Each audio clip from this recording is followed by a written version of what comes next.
जिसमें एग्जीक्यूशन उनके हाथ में आता है, but administration still with Haryana government के पास है सारा, चाहे वो रोड ज्यादा प्लान भी लगता है नोएडा। प्लान तो है ही। मैं इसके बारे में थोड़ा पढ़ रहा था कि जो गुड़गांव की डेवलपमेंट हुई है उसमें प्राइवेट प्लेयर्स का बहुत बड़ा रोल है। वहां पे अगर एक प्राइवेट प्लेयर को तो मैक्सिमम फ्लोर्स बनाने हैं, मैक्सिमम अपार्टमेंट्स बनाने हैं, तो उसे मतलब नहीं है, उसे तो अपना सारा बिल्डिंग बना के जल्दी से बेच के वहां से निकलना है, एग्जिट करना है प्राइवेट प्लेयर को।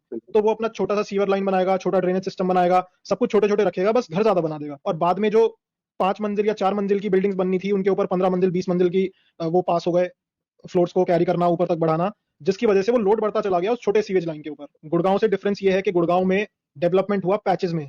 प्राइवेट प्लेयर जब आए, उन्होंने पैचेस में एरिया खरीदा, उस पैचेस को डेवलप किया। आपने नीचे का बेसिक इंफ्रास्ट्रक्चर ठीक से बनाया नहीं है, तो अब जब इतनी परेशानी आ रही है, अब सारी सीवेज लाइन उखाड़ोगे, उनको एक्सपैंड करोगे, पूरी सिटी का सीवेज वो तो सिस्टम अपडेट पॉसिबल ही करने नहीं में है। कितना टाइम लगेगा?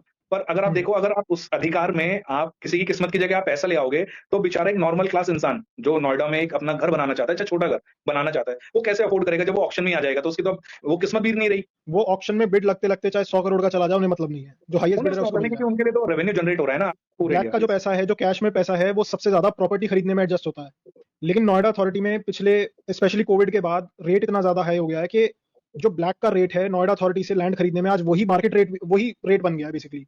तो आपको पूरा वाइट पेमेंट करनी है नोएडा अथॉरिटी को। हमें अब फाइनली लास्ट ईयर 8-8.5 लाख की पेमेंट करनी पड़ी थी कंप्लीशन का, विद पेनल्टीज। एक धारा 10 बहुत लगती है नोएडा में। ये धारा 10 है क्या? बेसिकली सेक्शन 10 के अंडर वो उन्होंने नोटिफिकेशन भेजे 3-4 हजार लोगों को शायद। वहां पे क्या हुआ कि हमें पता चला कि 2016 से हमारी प्रॉपर्टी पे एक, अब वो सेक्शन 10 था या क्या था मुझे आइडिया नहीं है, हमें पता ही नहीं है कि हमारी लीज डीड कैंसिल हो गई है, और अथॉरिटी ने कोई लेटर भेजा नहीं, कुछ नहीं पता। और आपको प्रॉपर्टी रिस्टोर करानी पड़ेगी फिर, और वो इजीली करते नहीं, आपको भी पता है इसमें कितना पैसा खाया जाता है और 2 नंबर किस का तरीके से बाबुओं का कमाने का तरीका वो है। बाबुओं का नीचे से लेके ऊपर तक सब जगह बढ़ता है। मानेगा कोई नहीं, पर बढ़ता जरूर है। उसने हमें कोई भी रेजोल्यूशन नहीं दिया कि कैसे होगा ये अब रिजॉल्व। फिर हमने अपने सोर्सेज से लखनऊ कॉल कराया, लखनऊ से कॉल हुआ नोएडा अथॉरिटी के बड़े ऑफिशियल के पास। अगर मैं 14A में, सेक्टर 14A में एक 100 मीटर का प्लॉट खरीदने के लिए जाता हूँ, तो वो मुझे आज के टाइम पे कितना पड़ेगा? ठीक है, तो यहाँ क्या रेट पड़ता है बेसिकली? यहाँ पे जो करंट मार्केट रेट्स हैं, that is 7 lakh rupees per metre, almost GK1 और GK2 we are talking about right now. 1.75 per square metre payment कर दो वाइट का, और बाकी कैश पकड़ा दो। ओके, कितना बना इस 200 मीटर के प्लॉट का? कितना बना? 7.5 14 CR 14 CR सिर्फ प्लॉट का, कंस्ट्रक्शन कोई कॉस्ट नहीं है। प्लॉट कंस्ट्रक्शन की तो कोई वही नहीं है, क्योंकि जो इतना खर्च करता है वो अपने हिसाब से बनाएगा ही बनाएगा। हाँ, जैसे मान लेते हैं कॉर्नर प्लॉट हो गया और इसके सामने ग्रीन बेल्ट है, तो इसका 5% हाँ और हो गया, तो 10% हो गया। हाँ और मान लेते हैं ये हाँ, सेक्टर 5% कॉर्नर होने का और 5% ग्रीन बेल्ट सामने होने का। बिल्कुल। तो ये कितना हो गया? ये आराम 25-30 करोड़ हाँ, तो यही हो गया। हाँ, अगर आपका मान लो 30 मीटर रोड जो है, जहाँ पे मायावती जी के भी हैं, उनके भाई के हैं, बहुत सारी प्रॉपर्टीज हैं उनकी, सो उस रोड पे 6.5 लाख। अगर हम अंदर की बात करें तो 5 लाख भी है, फिर वो लोकेशन पे ज्यादा डिपेंड करती है चीज। तो आज के एपिसोड में हम बात करते हैं नोएडा अथॉरिटी से रिलेटेड कुछ चीज़ों के ऊपर। एंड थोड़ा सा उससे पहले हम बात ये भी करेंगे कि नोएडा अथॉरिटी और गुड़गांव अथॉरिटी के बीच में क्या मेजर डिफरेंसेस हैं, कौन सी अथॉरिटी ज़्यादा एफिशिएंट है, किसका वर्किंग स्टाइल कैसा है, एंड कहाँ पे ज़्यादा डेवलपमेंट दिखती है, प्लान डेवलपमेंट ज़्यादा कहाँ दिखती है।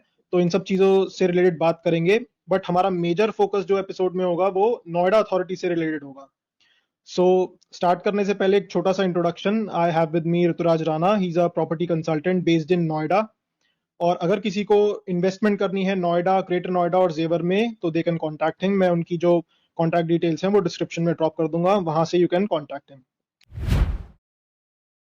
तो स्टार्ट करते हैं थोड़ा सा एक बेसिक इंट्रोडक्शन नोएडा के बारे में और गुड़गांव डेवलपमेंट अथॉरिटी के बारे में। तो बेसिकली पहले स्टार्ट करते हैं कि नोएडा का ओरिजिन कैसे हुआ, नोएडा अथॉरिटी का। After that will go to Noida authority का difference and Gurgaon development authority. So first, Noida बना कैसे? सो जो नोएडा बना during the time of emergency, इसका संजय गांधी जी ने ये कहा कि हम एक्सटेंशन चाहते हैं जो दिल्ली से पॉल्यूशन एंड पॉपुलेशन थोड़ी आउटस्कर्ट पे बसाई जाए, जहां पे इंडस्ट्री को भेजा जाए सारा, जिससे पॉल्यूशन थोड़ा दिल्ली में कम हो और वो जाके कहीं और पे हो। सो उस टाइम पे Noida authority during 1976 April 17 if I am not wrong, 76 and April 17 को नोएडा अथॉरिटी स्टार्ट हुई। उसका बेसिकली ओरिजिन तब हुआ। एंड अब बात करते हैं नोएडा अथॉरिटी और गुड़गांव अथॉरिटी के बीच में डिफरेंस। जो मेजर डिफरेंस है, नोएडा अथॉरिटी जो है, यहाँ पे एडमिनिस्ट्रेशन एंड एग्जीक्यूशन दोनों एक ही अथॉरिटी के पास है। अगर हम कंपेयर करें, इसका मतलब क्या हुआ बेसिकली? इसका मतलब ये सेंट्रलाइज सिस्टम है बेसिकली। यहाँ पे सारा सेंट्रलाइज सिस्टम है कि बेसिकली यहाँ पे आपका चेयरमैन भी है, CEO भी है, ACO भी है, वर्किंग स्टाफ भी है, जो और डिफरेंट डिफरेंट डिपार्टमेंट्स के लोग मैनेजर्स भी हैं, जो कि एक सेंट्रलाइज अथॉरिटी की तरह काम करते हैं एग्जीक्यूशन करने का, प्लस वो अपनी इनकम भी जनरेट कर रहे हैं by doing all those operation. और वो इनकम कैसे कैसे आ रही है उसको भी आगे डिस्कस करेंगे। और अगर हम बात करें गुड़गांव अथॉरिटी की, जो एक तो ये वाली अथॉरिटी रिसेंटली बनी है, उससे पहले यहाँ हुड्डा होता था, हुड्डा के बाद इन्होंने ये बनाया। अब वहां पे जो वर्किंग है डिफरेंट डिफरेंट डिपार्टमेंट्स हैं, जिसमें एग्जीक्यूशन उनके हाथ में आता है, but administration still with Haryana government के पास है सारा, कि वहां से ना, क्योंकि इनको कोई चैनल नहीं है जिसके थ्रू ये सारे एक साथ काम कर सकें। इनको ऑलरेडी हर चीज में एक अप्रूवल चाहिए होते हैं, और जो सेंट्रलाइज ना होने के कारण बहुत टाइम टेकिंग है। तभी आपने देखा होगा कि वहां के मुकाबले नोएडा डेवलपमेंट वाइज ज्यादा ग्रो करता है, एंड यहाँ की फंक्शनिंग बहुत जल्दी कंप्लीट होती है अगर हम एक नॉर्मल प्रोसेसेस की बात करें, चाहे वो रोड ज्यादा बननी प्लान्ड हो। भी लगता है नोएडा। प्लान तो है ही, प्लान तो मेजर है, क्योंकि यहाँ पे जो बेसिक वर्किंग स्टाइल का है, नोएडा अथॉरिटी सबसे पहले फार्मर्स से उसने लैंड एक्वायर करा। लैंड एक्वायर करने के बाद उन्होंने अपना मास्टर प्लान बनाया। मास्टर प्लान जब उन्होंने बना दिया डिवीजन के हिसाब से कि कोई इंडस्ट्री है, रेजिडेंशियल है, हाउसिंग है, आईटी है, तो उसके हिसाब से उन्होंने एरिया बांटा, फिर उस एरिया को उन्होंने आगे अलॉट करा थ्रू हाँ, मैं डिफरेंट इसके बारे डिफरेंट में अलॉटमेंट थोड़ा प्रोसेसेस। पढ़ रहा था मैं इसके बारे में थोड़ा पढ़ रहा था कि जो गुड़गांव की डेवलपमेंट हुई है उसमें प्राइवेट प्लेयर्स का बहुत बड़ा रोल है। प्राइवेट प्लेयर्स प्राइवेट प्लेयर्स का डायरेक्टली भी रोल है। फार्मर से लैंड खरीद के डेवलप कर रहे थे। हाँ, तो उसमें बेसिकली हरियाणा में गुड़गांव में बेसिकली कैसे काम होता था कि आप जैसे एक फार्मर हो, मैं आपके पास आया एज अ बिल्डर, आपसे मैंने जमीन आपकी खरीदी, उसका फिर मैंने लैंड यूज चेंज करा अकॉर्डिंग टू माय प्रोजेक्ट, कि मेरा वो हाउसिंग था, या मैं उसमें कमर्शियल लाने वाला था, या आईटी का प्रोजेक्ट लाने वाला था। तो उस उसमें एक इशू सबसे बड़ा ये आता है, कोई एक उनके मास्टर प्लान नहीं था कि हम इस तरीके से यहाँ काम करेंगे, या इतनी पॉपुलेशन यहाँ होगी कि हमारी सिटी उसका बर्डन झेल भी पाएगी या नहीं। तभी आपने देखा होगा रिसेंटली बारिशों में वहाँ वाटर लॉगिंग का इशू है, सीवरेज के इश्यूज हैं, और डिफरेंट डिफरेंट रोड्स के ट्रैफिक के इश्यूज बहुत ज्यादा आ रहे हैं, इसी कारण आ रहे हैं क्योंकि उनकी प्लानिंग नहीं थी। और नोएडा अथॉरिटी में आप देखोगे तो यहाँ प्लानिंग इसमें से चला है हमेशा। इसमें एक पॉइंट मैं गुड़गांव के में एक ऐड करूंगा। गुड़गांव का मेन इशू क्या हुआ कि वहां पे अगर एक प्राइवेट प्लेयर को तो मैक्सिमम फ्लोर्स बनाने हैं, मैक्सिमम अपार्टमेंट्स बनाने हैं, तो उसका उसे मतलब नहीं है। उसे तो अपना सारा बिल्डिंग बना के जल्दी से बेच के वहां से निकलना है, एग्जिट करना है प्राइवेट प्लेयर को। तो वो अपना छोटा सा सीवर लाइन बनाएगा, छोटा ड्रेनेज सिस्टम बनाएगा, सब कुछ छोटे छोटे रखेगा, बस घर ज्यादा बना देगा। तो जब इतने अब घरों उसमें से जो सीवेज निकलेगा उसमें वाटर लॉगिंग और उसका इशू आएगा। इसीलिए गुड़गांव में हर साल सब कुछ आता है, क्योंकि वहां की अथॉरिटी ने ये डेवलप नहीं किया सीवर सिस्टम। वहां के प्राइवेट प्लेयर्स ने स्टार्टिंग में डेवलप किया, और बाद में जो 5 मंजिल या 4 मंजिल की बिल्डिंग्स बननी थी उनके ऊपर 15 मंजिल 20 मंजिल की वो पास हो गए, फ्लोर्स को कैरी करना, ऊपर तक बढ़ाना, जिसकी वजह से वो लोड बढ़ता चला गया उस छोटे सीवेज लाइन के ऊपर। इसीलिए वाटर बिल्कुल लॉगिंग से यही ज्यादा परेशानी आती है। बिल्कुल यही इशू है, तो वो दिखता भी है, एविडेंट है कि बेसिकली सिटी उस सब चीजों से दिक्कत आ रही है, उन लोगों को आती है, क्योंकि एट द एंड सारा बर्डन बंदे पे है जो वर्क कर रहा है वहां पे, या कोई रह रहा है, या कोई काम से जा रहा है, तो वो सब झेलते हैं वो सारी चीजें, जो कि नोएडा अथॉरिटी में बहुत कम है। अगर हम उस हिसाब से देखें कि हमारे यहाँ जो इश्यूज आते हैं वाटर लॉगिंग के, आपने देखा होगा अंडरपास यहाँ कोई भी नहीं बढ़ता एज सच, कंपेरेटिवली अगर हम कहीं और से भी बात करें, इवन दिल्ली या गुड़गांव, यहाँ के अंडरपास हमेशा बारिश के टाइम में आपको भरे हुए दिखेंगे। अभी बस एक रीसेंट इंसिडेंट हुआ था, मैं जा रहा था सेक्टर 16 के अंडरपास से, वहां पे पंप खराब होने की वजह से पानी भर गया था, तो सिर्फ 4-5 घंटे के लिए रोका था वहां पे ट्रैफिक। वो तभी वापस कंटिन्यू हो गया था, वही पंप वही चेंज। मैं कह रहा था, देखो वो तो मशीनरी वाली चीजें हैं, वो तो कभी भी किसी के साथ हो सकती हैं, बट हाँ। मेरा जितना यहाँ का एक्सपीरियंस है that is good related to under passes. Water logging यहाँ भी होती है तो बहुत पर लिमिटेड एरियाज में होती है, जो कि मैक्सिमम 6 to 8 आवर्स में रिजॉल्व हो जाती है, बट कुछ एरियाज होंगे जो हमें नहीं पता होंगे जहाँ पे होती होगी, बट कंपेरेटिवली गुड़गांव से बहुत कम होती है यहाँ पे। तो एक हमने इसमें बात की कि जो नोएडा अथॉरिटी की फंक्शनिंग है वो बहुत सेंट्रलाइज्ड है। बेसिकली हम्म। जो यूपी गवर्नमेंट है उसने वो जो एक्ट लेकर आए थे, UP industrial development area act, उसके Yes. अंडर नोएडा अथॉरिटी को बनाया गया। और वहां से फिर अब नोएडा अथॉरिटी का एक चेयरमैन होता है, सीईओ होता है, और बाकी नीचे की सारी पोस्ट होती हैं, हाँ। उनकी फंक्शनिंग डिवाइडेड कर दी जाती है, और एक सेंट्रलाइज अथॉरिटी काम कर रही है पूरी सिटी की डेवलपमेंट के लिए। यस और यस गुड़गांव से वो एब्सोल्युटली। डिफरेंट ये है कि गुड़गांव से डिफरेंस ये है कि गुड़गांव में डेवलपमेंट हुआ पैचेस में। प्राइवेट प्लेयर्स जब आए उन्होंने पैचेस में एरिया खरीदा, उस पैचेस को डेवलप किया। और अभी रिसेंट सिर्फ 8 साल पुरानी ही 2017 में गुड़गांव की अथॉरिटी बनी है, तो जब आपने पूरी सिटी पहले ही अनप्लान्ड बना दी है, आपने नीचे का बेसिक इंफ्रास्ट्रक्चर ठीक से बनाया नहीं है, तो अब जब इतनी परेशानी आ रही है, अब उसको ठीक करने का कोई रास्ता नहीं दिखता गुड़गांव को। आप वापस सारी सीवेज लाइन उखाड़ोगे, उनको एक्सपैंड करोगे, पूरी नहीं, सिटी वो का एक्चुअली सीवेज वो तो सिस्टम अपडेट पॉसिबल ही करने में नहीं कितना है। साल लगेगा? वो तो पॉसिबल ही नहीं है। अब तो देखो, आप भी जानते हो, सीवरेज सिस्टम बनाना किसी भी सिटी के लिए इट्स अ बहुत हाईली प्लान करके डीपीआर रिपोर्ट्स बनती हैं, उसके हिसाब से वो सारी चीज होती है, ना कि बेसिकली, क्योंकि अब सबको लेवल भी देखना है ना, पानी तो लेवल से ही जाएगा, एक लेवल भी बना के चलना है, सारी चीज है ऑलरेडी जहाँ पे लोग रह रहे हैं या किसी का ऑफिस बना हुआ है, उसको कैसे छेड़ोगे, या वो अपना स्पेस कोई क्यों देगा, क्योंकि वो फ्री होल्ड लैंड है। नोएडा अथॉरिटी तो सारा लीज होल्ड है अभी तक। हाँ, इसके और बारे में भी फ्री होल्ड लीज होल्ड में क्या, इससे परेशानी लोगों को क्या है फ्री होल्ड और लीज होल्ड से बेसिकली, लेकिन ये फायदेमंद कैसे है, ये भी इसके बारे में आगे बात करेंगे, फ्री होल्ड हाँ और जी। लीज होल्ड में। एक मुझे इस पे एक और डिफरेंस हमें नोएडा अथॉरिटी की बात करनी थी कि ये एमसीडी से डिफरेंट कैसे है। जो एमसीडी है दिल्ली में, म्यूनिसिपल कॉर्पोरेशन ऑफ दिल्ली, तो उससे डिफरेंट कैसे है? तो बेसिकली अगर आपने देखा होगा, एमसीडी जो है दिल्ली में, एक तो वो भी सब डिवाइडेड है 4 to 5 zone, if I am not wrong. और उसमें आपने देखा होगा हर बार इलेक्शंस होते हैं, निगम पार्षद और वाले निगम और सभी। पार्षद, तो उसके थ्रू वहां इलेक्ट होते हैं। पर आपने कभी नोएडा हम्म। अथॉरिटी का नहीं सुना होगा कोई इलेक्शन हो रहा है, क्योंकि यहाँ हम्म। डायरेक्टली यूपी गवर्नमेंट अपॉइंट करती है सीओस को, एसीओ जो बनते हैं, और ये जो भी हैं सारे आईएएस ऑफिसर्स हैं, और जो डिफरेंट डिपार्टमेंट देख रहे हैं, फाइनेंस देख रहे हैं, कोई आईआरएस है, तो यहाँ पे अपॉइंटमेंट डायरेक्टली यूपी गवर्नमेंट से होती है, यहाँ कोई इलेक्शन नहीं होते। जिसके हम्म। कारण ऑलरेडी आप देखोगे जो भी यहाँ बंदा आता है, हाईली एजुकेटेड आता है, कुछ वर्क एक्सपीरियंस के साथ भी आता है, वो हमेशा वो डायरेक्टली अपनी न्यूली स्पेसिफिक फील्ड्स रिक्रूट। में। बिल्कुल। और क्योंकि ऑलमोस्ट सब आईएएस है, एडमिनिस्ट्रेटिव सर्विसेज के हैं, तो उनके पास उसका एक्सपीरियंस भी रहता है, और जिससे हम्म। फायदा होता है कि यहाँ की पॉलिसीज बनाने में, या अपकमिंग रिफॉर्म्स जो होंगी, या जो प्रोजेक्ट्स आएंगे यहाँ पे, तो उससे हमें ये फायदा रहता है। और आप भी जानते हो, जो एमसीडी के इलेक्शन में खड़े होते हैं, उनकी क्वालिफिकेशन क्या है। So let's not get into it.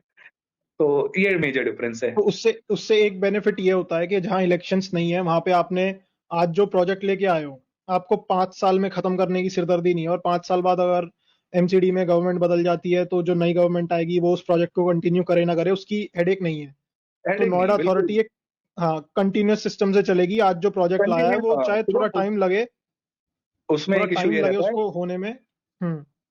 So basically होता ये है, जैसे मान लो यहाँ पे कोई प्रोजेक्ट पास हुआ है, मान लो एक एलिवेटेड रोड बनना है, नॉर्मल, हम्म। उससे गवर्नमेंट का कोई रोल ही नहीं है, क्योंकि वो फंक्शनिंग तो नोएडा अथॉरिटी को करनी है। यहाँ के एमएलए और एमपीज जो भी हैं, उनकी वजह से वो हम्म। काम नहीं रुकेगा, क्योंकि आप देखोगे फंडिंग भी नोएडा अथॉरिटी कर रही है उन चीजों को। हम्म।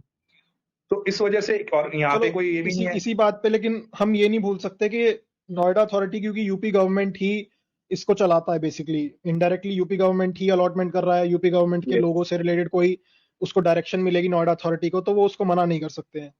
तो जो अभी हमने बात की कि पॉलिटिक्स तो यहाँ पे भी होगी, एक मैं मैप ये दिखा रहा हूँ। एक अगर याद हो कि जो master plan road number 1 Noida में बनना था, हाँ। और मास्टर प्लान रोड नंबर 2 पहले बना दिया, 1 आज तक बना नहीं है। यस, उसमें भी एक एब्सोल्युटली। पॉलिटिशियन का रोल था, क्योंकि जो मास्टर प्लान रोड नंबर 2 था वो समाजवादी गवर्नमेंट के टाइम पे एक पॉलिटिशियन के घर के पास से निकलना था, वहां पे वो कम हो जाता ट्रैफिक, इस चक्कर में करा था वो। पहले उन्होंने मास्टर प्लान 2 बना दिया, 1 नहीं बनाया आज तक। वन को तो बेसिकली उन्होंने प्लान ही उसका कैंसिल कर दिया था कि उसे बनाने का, बट रिसेंटली अभी वो फिर से उस पे डीपीआर रिपोर्ट बन तो रही वो है। बनेगा भी, एंड फ्यूचर में बनेगा भी या नहीं बनेगा वो? नहीं, वो बनना है, उसकी डीपीआर रिपोर्ट बन चुकी है, और उसके लिए फंडिंग भी ऑलमोस्ट अब पास होने के लिए है, कमेटी बैठी हुई है। बट अब MP1 बनना है, जो कि डायरेक्ट डीएनडी रीजन से। क्यों? क्योंकि हाँ, जो मास्टर प्लान MP1 है, मास्टर प्लान रोड नंबर 1, उस पे सबसे ज्यादा लोड है। सबसे ज्यादा लोड है, और आप देखोगे तो सबसे पुराने कहाँ सेक्टर्स से भी कहाँ हैं वो, जाएगी एक बार जिसमें वो भी एक्सप्लेन कर देना। हाँ, तो बिल्कुल एंट्री बेसिकली पॉइंट है नोएडा का वो। एंट्री पॉइंट जो है वो आएगी आपकी डीएनडी से, जो आपका नोएडा टोल रोड आपने सुना होगा, दिल्ली नोएडा दिल्ली टोल। सो हम्म। आप देख रहे हो जो स्क्रीन पे, सो यहां से वो स्ट्रेट जाएगी 12/22 चौक पे, हम्म। और 12/22 चौक से वो डाइवर्ट होगी टुवर्ड सेक्टर 57। सो 57 में जाके वो उतरेगी एलिवेटेड रोड, जिससे आप देखोगे अराउंड। तो सेक्टर 57 इंडस्ट्रियल एरिया है, 58 इंडस्ट्रियल एरिया है, 59, 60, और फिर 62 में आपका इंस्टीट्यूशनल एरिया है। तो उसके लिए वो कर रहे हैं कि वहां जो ट्रैफिक नीचे से जाता है वो एलिवेटेड रोड से डायरेक्टली वहां पे चला जाए, और जिससे ट्रैफिक थोड़ा डिकंजेस्ट करें ऑफिशियल आवर्स। ठीक है, चलो आई एक्सपेक्ट के हो जाए जल्दी। तो हम दोनों का इसी एरिया में पड़ता है रूट, तो दिल्ली जाना हाँ, थोड़ा और रूट इजी हो रूट भी जाएगा पड़ता है, ट्रैफिक आवर्स और में। हाँ बिल्कुल बिल्कुल, उम्मीद तो यही है, लेट्स सी वो कब तक होता है, बट नियर फ्यूचर वो अभी प्लान में है, वो अब होगा, मतलब उम्मीद तो यही है। ठीक है, नेक्स्ट हमारा जो पॉइंट था अब नोएडा अथॉरिटी पे ही है, और डिटेल में थोड़ा क्या क्या डिफरेंट डिपार्टमेंट्स काम करते हैं यहाँ पे, अलग अलग डिपार्टमेंट्स कौन से हैं मींस। सो बेसिकली यहाँ डिपार्टमेंट्स भी ना टू टाइप्स में डिवाइड है, अगर आप देखो तो। जैसे एक तो हो गई नोएडा अथॉरिटी के अंदर की फंक्शनिंग, जिसमें आप देखोगे नॉर्मल एक कोई भी एंटरप्राइज है तो उसके अंदर आप देखोगे एक फाइनेंस डिपार्टमेंट है, आपका प्लानिंग डिपार्टमेंट है, आपका प्रॉपर्टी डिपार्टमेंट है नोएडा अथॉरिटी का, जो काम करता है, बट वो है आपका अंदर एक संस्था को चलाने के लिए वो वो डिपार्टमेंट, एडमिनिस्ट्रेशन अलग हो गया, हाँ कि एडमिनिस्ट्रेशन हाँ। डिपार्टमेंट। और अगर अब उसके बाद एक अलग डिपार्टमेंट है नोएडा अथॉरिटी की, जो अलग चीज है, जो वो डिवाइड करती है प्रॉपर्टीज को, जो प्रॉपर्टी उन्होंने उनका लैंड यूज करा हुआ है अलग अलग। सबसे पहले जिसमें हम बात करेंगे, नॉर्मल सबसे पहले आएगा हाउसिंग। जब नोएडा सबसे पहले आया था 1976 में, सो दे कम अप विद हाउसिंग, सबसे पहले यहाँ पे आए, और इंडस्ट्री आए।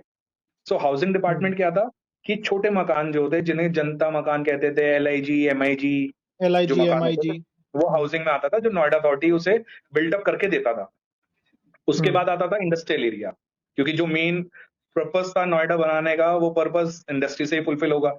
तो सबसे पहले यहाँ इंडस्ट्रियल प्लॉट काटे गए, उसके बाद यहाँ पे हाउसिंग आया, हाउसिंग के बाद यहाँ पे रेजिडेंशियल आया।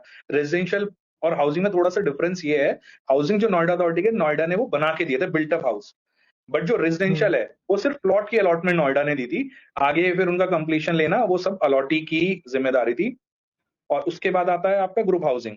ग्रुप हाउसिंग में आते हैं आपके बिल्डर्स, जो यहाँ पे हाई राइज बिल्डिंग बना रहे थे बिल्डर्स। फिर उसके बाद आएगा आपका IT ITS। So IT ITS जैसे आपकी समझ पा रहे होंगे, IT इंफॉर्मेशन टेक्नोलॉजी के लिए, और ITES होता था जो बेसिकली उनकी सर्विसेज को आगे यूज में लाते थे, जैसे BPOs KPOs, तो ITS उसको कहते हैं।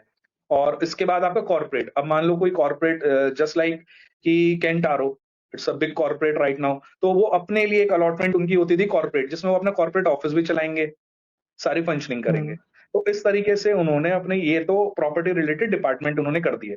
फिर फंक्शनिंग डिपार्टमेंट जो है नोएडा अथॉरिटी का, जो कि उन्होंने डिवाइड करा हुआ है, सबसे पहले सिविल डिपार्टमेंट, जो कि आपका रोड का मेंटेनेंस, ड्रेन्स का मेंटेनेंस, अमेनिटीज के लिए बेसिकली। अमेनिटीज के लिए, बेसिक अमेनिटीज जो एक सिटी को चाहिए थे उसका मेंटेनेंस। फिर एक आपका इलेक्ट्रिसिटी डिपार्टमेंट आ गया, जो कि आपकी लाइट सप्लाई नहीं करता, मतलब इलेक्ट्रिसिटी, बट स्ट्रीट लाइट्स हो गई आपकी, उसको मेंटेन करते हैं वो। और फिर हॉर्टिकल्चर आ गया, जो आपकी ग्रीन बेल्ट्स हो गई, पार्क्स हो गए, या आपके फुटपाथ के साथ साथ प्लांट्स हो गए, उनका मेंटेनेंस के लिए वो डिपार्टमेंट आ गया है। और फिर आ गया आपका जल और सीवरेज डिपार्टमेंट, जो बेसिकली मेंटेन करता है कि आपका जल और सीवरेज को मेंटेन रखें, और सारी चीज आपकी टाइमली अवेलेबल हो, जो कि आप नोएडा में जानते होंगे, आप इतने टाइम से यहाँ रह रहे हैं, कि यहाँ भी पानी 2 टाइम आता है, morning 6 to 9 and evening 6 to 9 in the residential area. इंडस्ट्रियों का अलग अलग है हर चीज का, क्योंकि इंडस्ट्री तो 24 hours they will require, so accordingly वहां बट सप्लाई वो है। समरसीवल का वो लेना पड़ता है, अप्रूवल लेना सबमर्सिबल पड़ता है, और बेसिकली उससे आप कर नॉट सकते अलाउड, हो। It's illegal. सबमर्सिबल तो इलीगल है, दैट इज नॉट अलाउड पूरे फॉर द नोएडा में इंडस्ट्री, इलीगल बट है? For the residential and housing purpose. और अगर आपको इलीगल इंडस्ट्री के है? लिए लेना, इलीगल है, रेजिडेंशियल एंड अच्छा, हाउसिंग के ये लिए नहीं पता था मुझे। इलीगल है, क्योंकि सप्लाई तो नोएडा देगा आपको, क्योंकि आप उसके चार्जेस भी तो दे रहे हो, और वो चार्जेस भी प्रिस्क्राइब कर रखे हैं ईयरली, बट वो उन्होंने वो ट्वेंटी एडवांस फोर में भी दे सेवन नहीं है ना, बट इश्यूज का दिए। हाँ, ये है, वो यहाँ नहीं 24/7 नहीं है। है, वो यहाँ के लिए नहीं है ना, इंडस्ट्री के लिए है ना, क्योंकि दे विल रिक्वायर सर्टेनली, या ग्रुप हाउसिंग जहाँ पे पानी की रिक्वायरमेंट ज्यादा होगी, क्योंकि आप देखेंगे यहाँ का जो फ्लोर्स है, 3 फ्लोर्स मैक्सिमम बना सकते हैं, तो उन्होंने अकॉर्डिंगली उसकी प्लानिंग करी हुई है। बट दिन तो में अब सिर्फ और 6 घंटे पानी आना तो परेशानी है बेसिक। तो नहीं, परेशानी नहीं, फिर अकॉर्डिंगली उसके हिसाब से पूरा प्लान होता है सिटी का, ओके। हाँ, एक जो कि एमेनिटीज आप, में हेल्थ भी रह गया है। हाँ, हेल्थ डिपार्टमेंट बेसिकली जो लुक आफ्टर करता है आपका, फॉगिंग आपने देखा होगा नोएडा में होते हुए, ड्यूरिंग जब केसेस आपके डेंगू के बढ़ जाते हैं, मलेरिया के, तो फॉगिंग होती है, या नालों में दवाई डालनी है, उसका देख रेख। फिर हेल्थ डिपार्टमेंट आपका जो हॉस्पिटल मेंटेन कर रही है, जो 2 बड़े हॉस्पिटल्स हैं नोएडा के, जो नोएडा सेक्टर अथॉरिटी चलाती 39 है। एंड 30 में, 30 को तो कन्वर्ट उन्होंने बच्चों के लिए कर दिया है, 39 अब पब्लिक के लिए वैसे है। अब और टटी इसमें वाला एनिमल्स मेनली का भी फोकस। एसपीसीए जो है वो भी शायद एनिमल्स का भी चलाती है नोएडा अथॉरिटी। हाँ, वो भी चलाती है और उनके शेल्टर्स भी बनाए हुए हैं नोएडा अथॉरिटी ने। वो भी हेल्थ के अंडर आ जाएगा बेसिकली। हेल्थ के अंदर ही आता है बेसिकली। ओके, तो अब नेक्स्ट पॉइंट और जो एक मुझे हमारा जानना है डिपार्टमेंट वो। एक हमारा डिपार्टमेंट रह गया था, कमर्शियल डिपार्टमेंट, जो कि हाउसिंग और अच्छा उन अच्छा। सब के साथ है, कमर्शियल भी डिपार्टमेंट हाँ, था। वो सबसे इंपॉर्टेंट डिपार्टमेंट है, वो कमर्शियल सबसे इंपॉर्टेंट डिपार्टमेंट। डिपार्टमेंट है, सबसे कैश काउ है नोएडा अथॉरिटी के लिए, क्योंकि उसका सर्कल हाँ, रेट ही ऑलमोस्ट 4 लाख रुपए है। और इतना ज्यादा कमर्शलाइज कर दिया है कुछ सेक्टर्स तो, मतलब वहां पे अभी हम कुछ दिन पहले जब जा रहे थे तो वहां दोनों तरफ कमर्शियल जब हम देख रहे थे, वहां पे आने वाले टाइम पे कितनी भीड़ रहेगी रोड पे, दोनों तरफ कमर्शियल हाई स्ट्रीट मार्केट्स और वो सब बना दिया जो। एग्जैक्टली exactly, जो आगे दिक्कत रहेगी वो वहां पे ट्रैफिक की बहुत ज्यादा दिक्कत आएगी, क्योंकि आपने वहां देखा होगा प्रोजेक्ट्स बहुत सारे हैं, पार्किंग का इशू सबसे ज्यादा है, क्योंकि अभी ऑलरेडी ऑफिस आवर्स में आप निकल नहीं सकते। वो जो पैच है 2 किलोमीटर का है, बट उसमें आपको 20 मिनट्स हम्म। अभी लग रहे हैं, तो आने वाले टाइम में आप सोचो क्या होगा। एंड एंड वहां पर पे आपको उस चीज से एलिवेटेड वो रोड देखो, बनाना भी मुश्किल है। हाँ, पर आप उस चीज से ये भी तो देखो, नोएडा अथॉरिटी को उससे कोई नुकसान नहीं हो रहा है। रीजन बीइंग, नोएडा अथॉरिटी तो कल को वहां पार्किंग लाके उसके चार्जेस भी लेगी आपसे, क्योंकि वो तो टेंडर पास कर देगी, अथॉरिटी के पास पैसा आएगा। एक प्लस और इनकम सोर्स बना लेंगे अपना।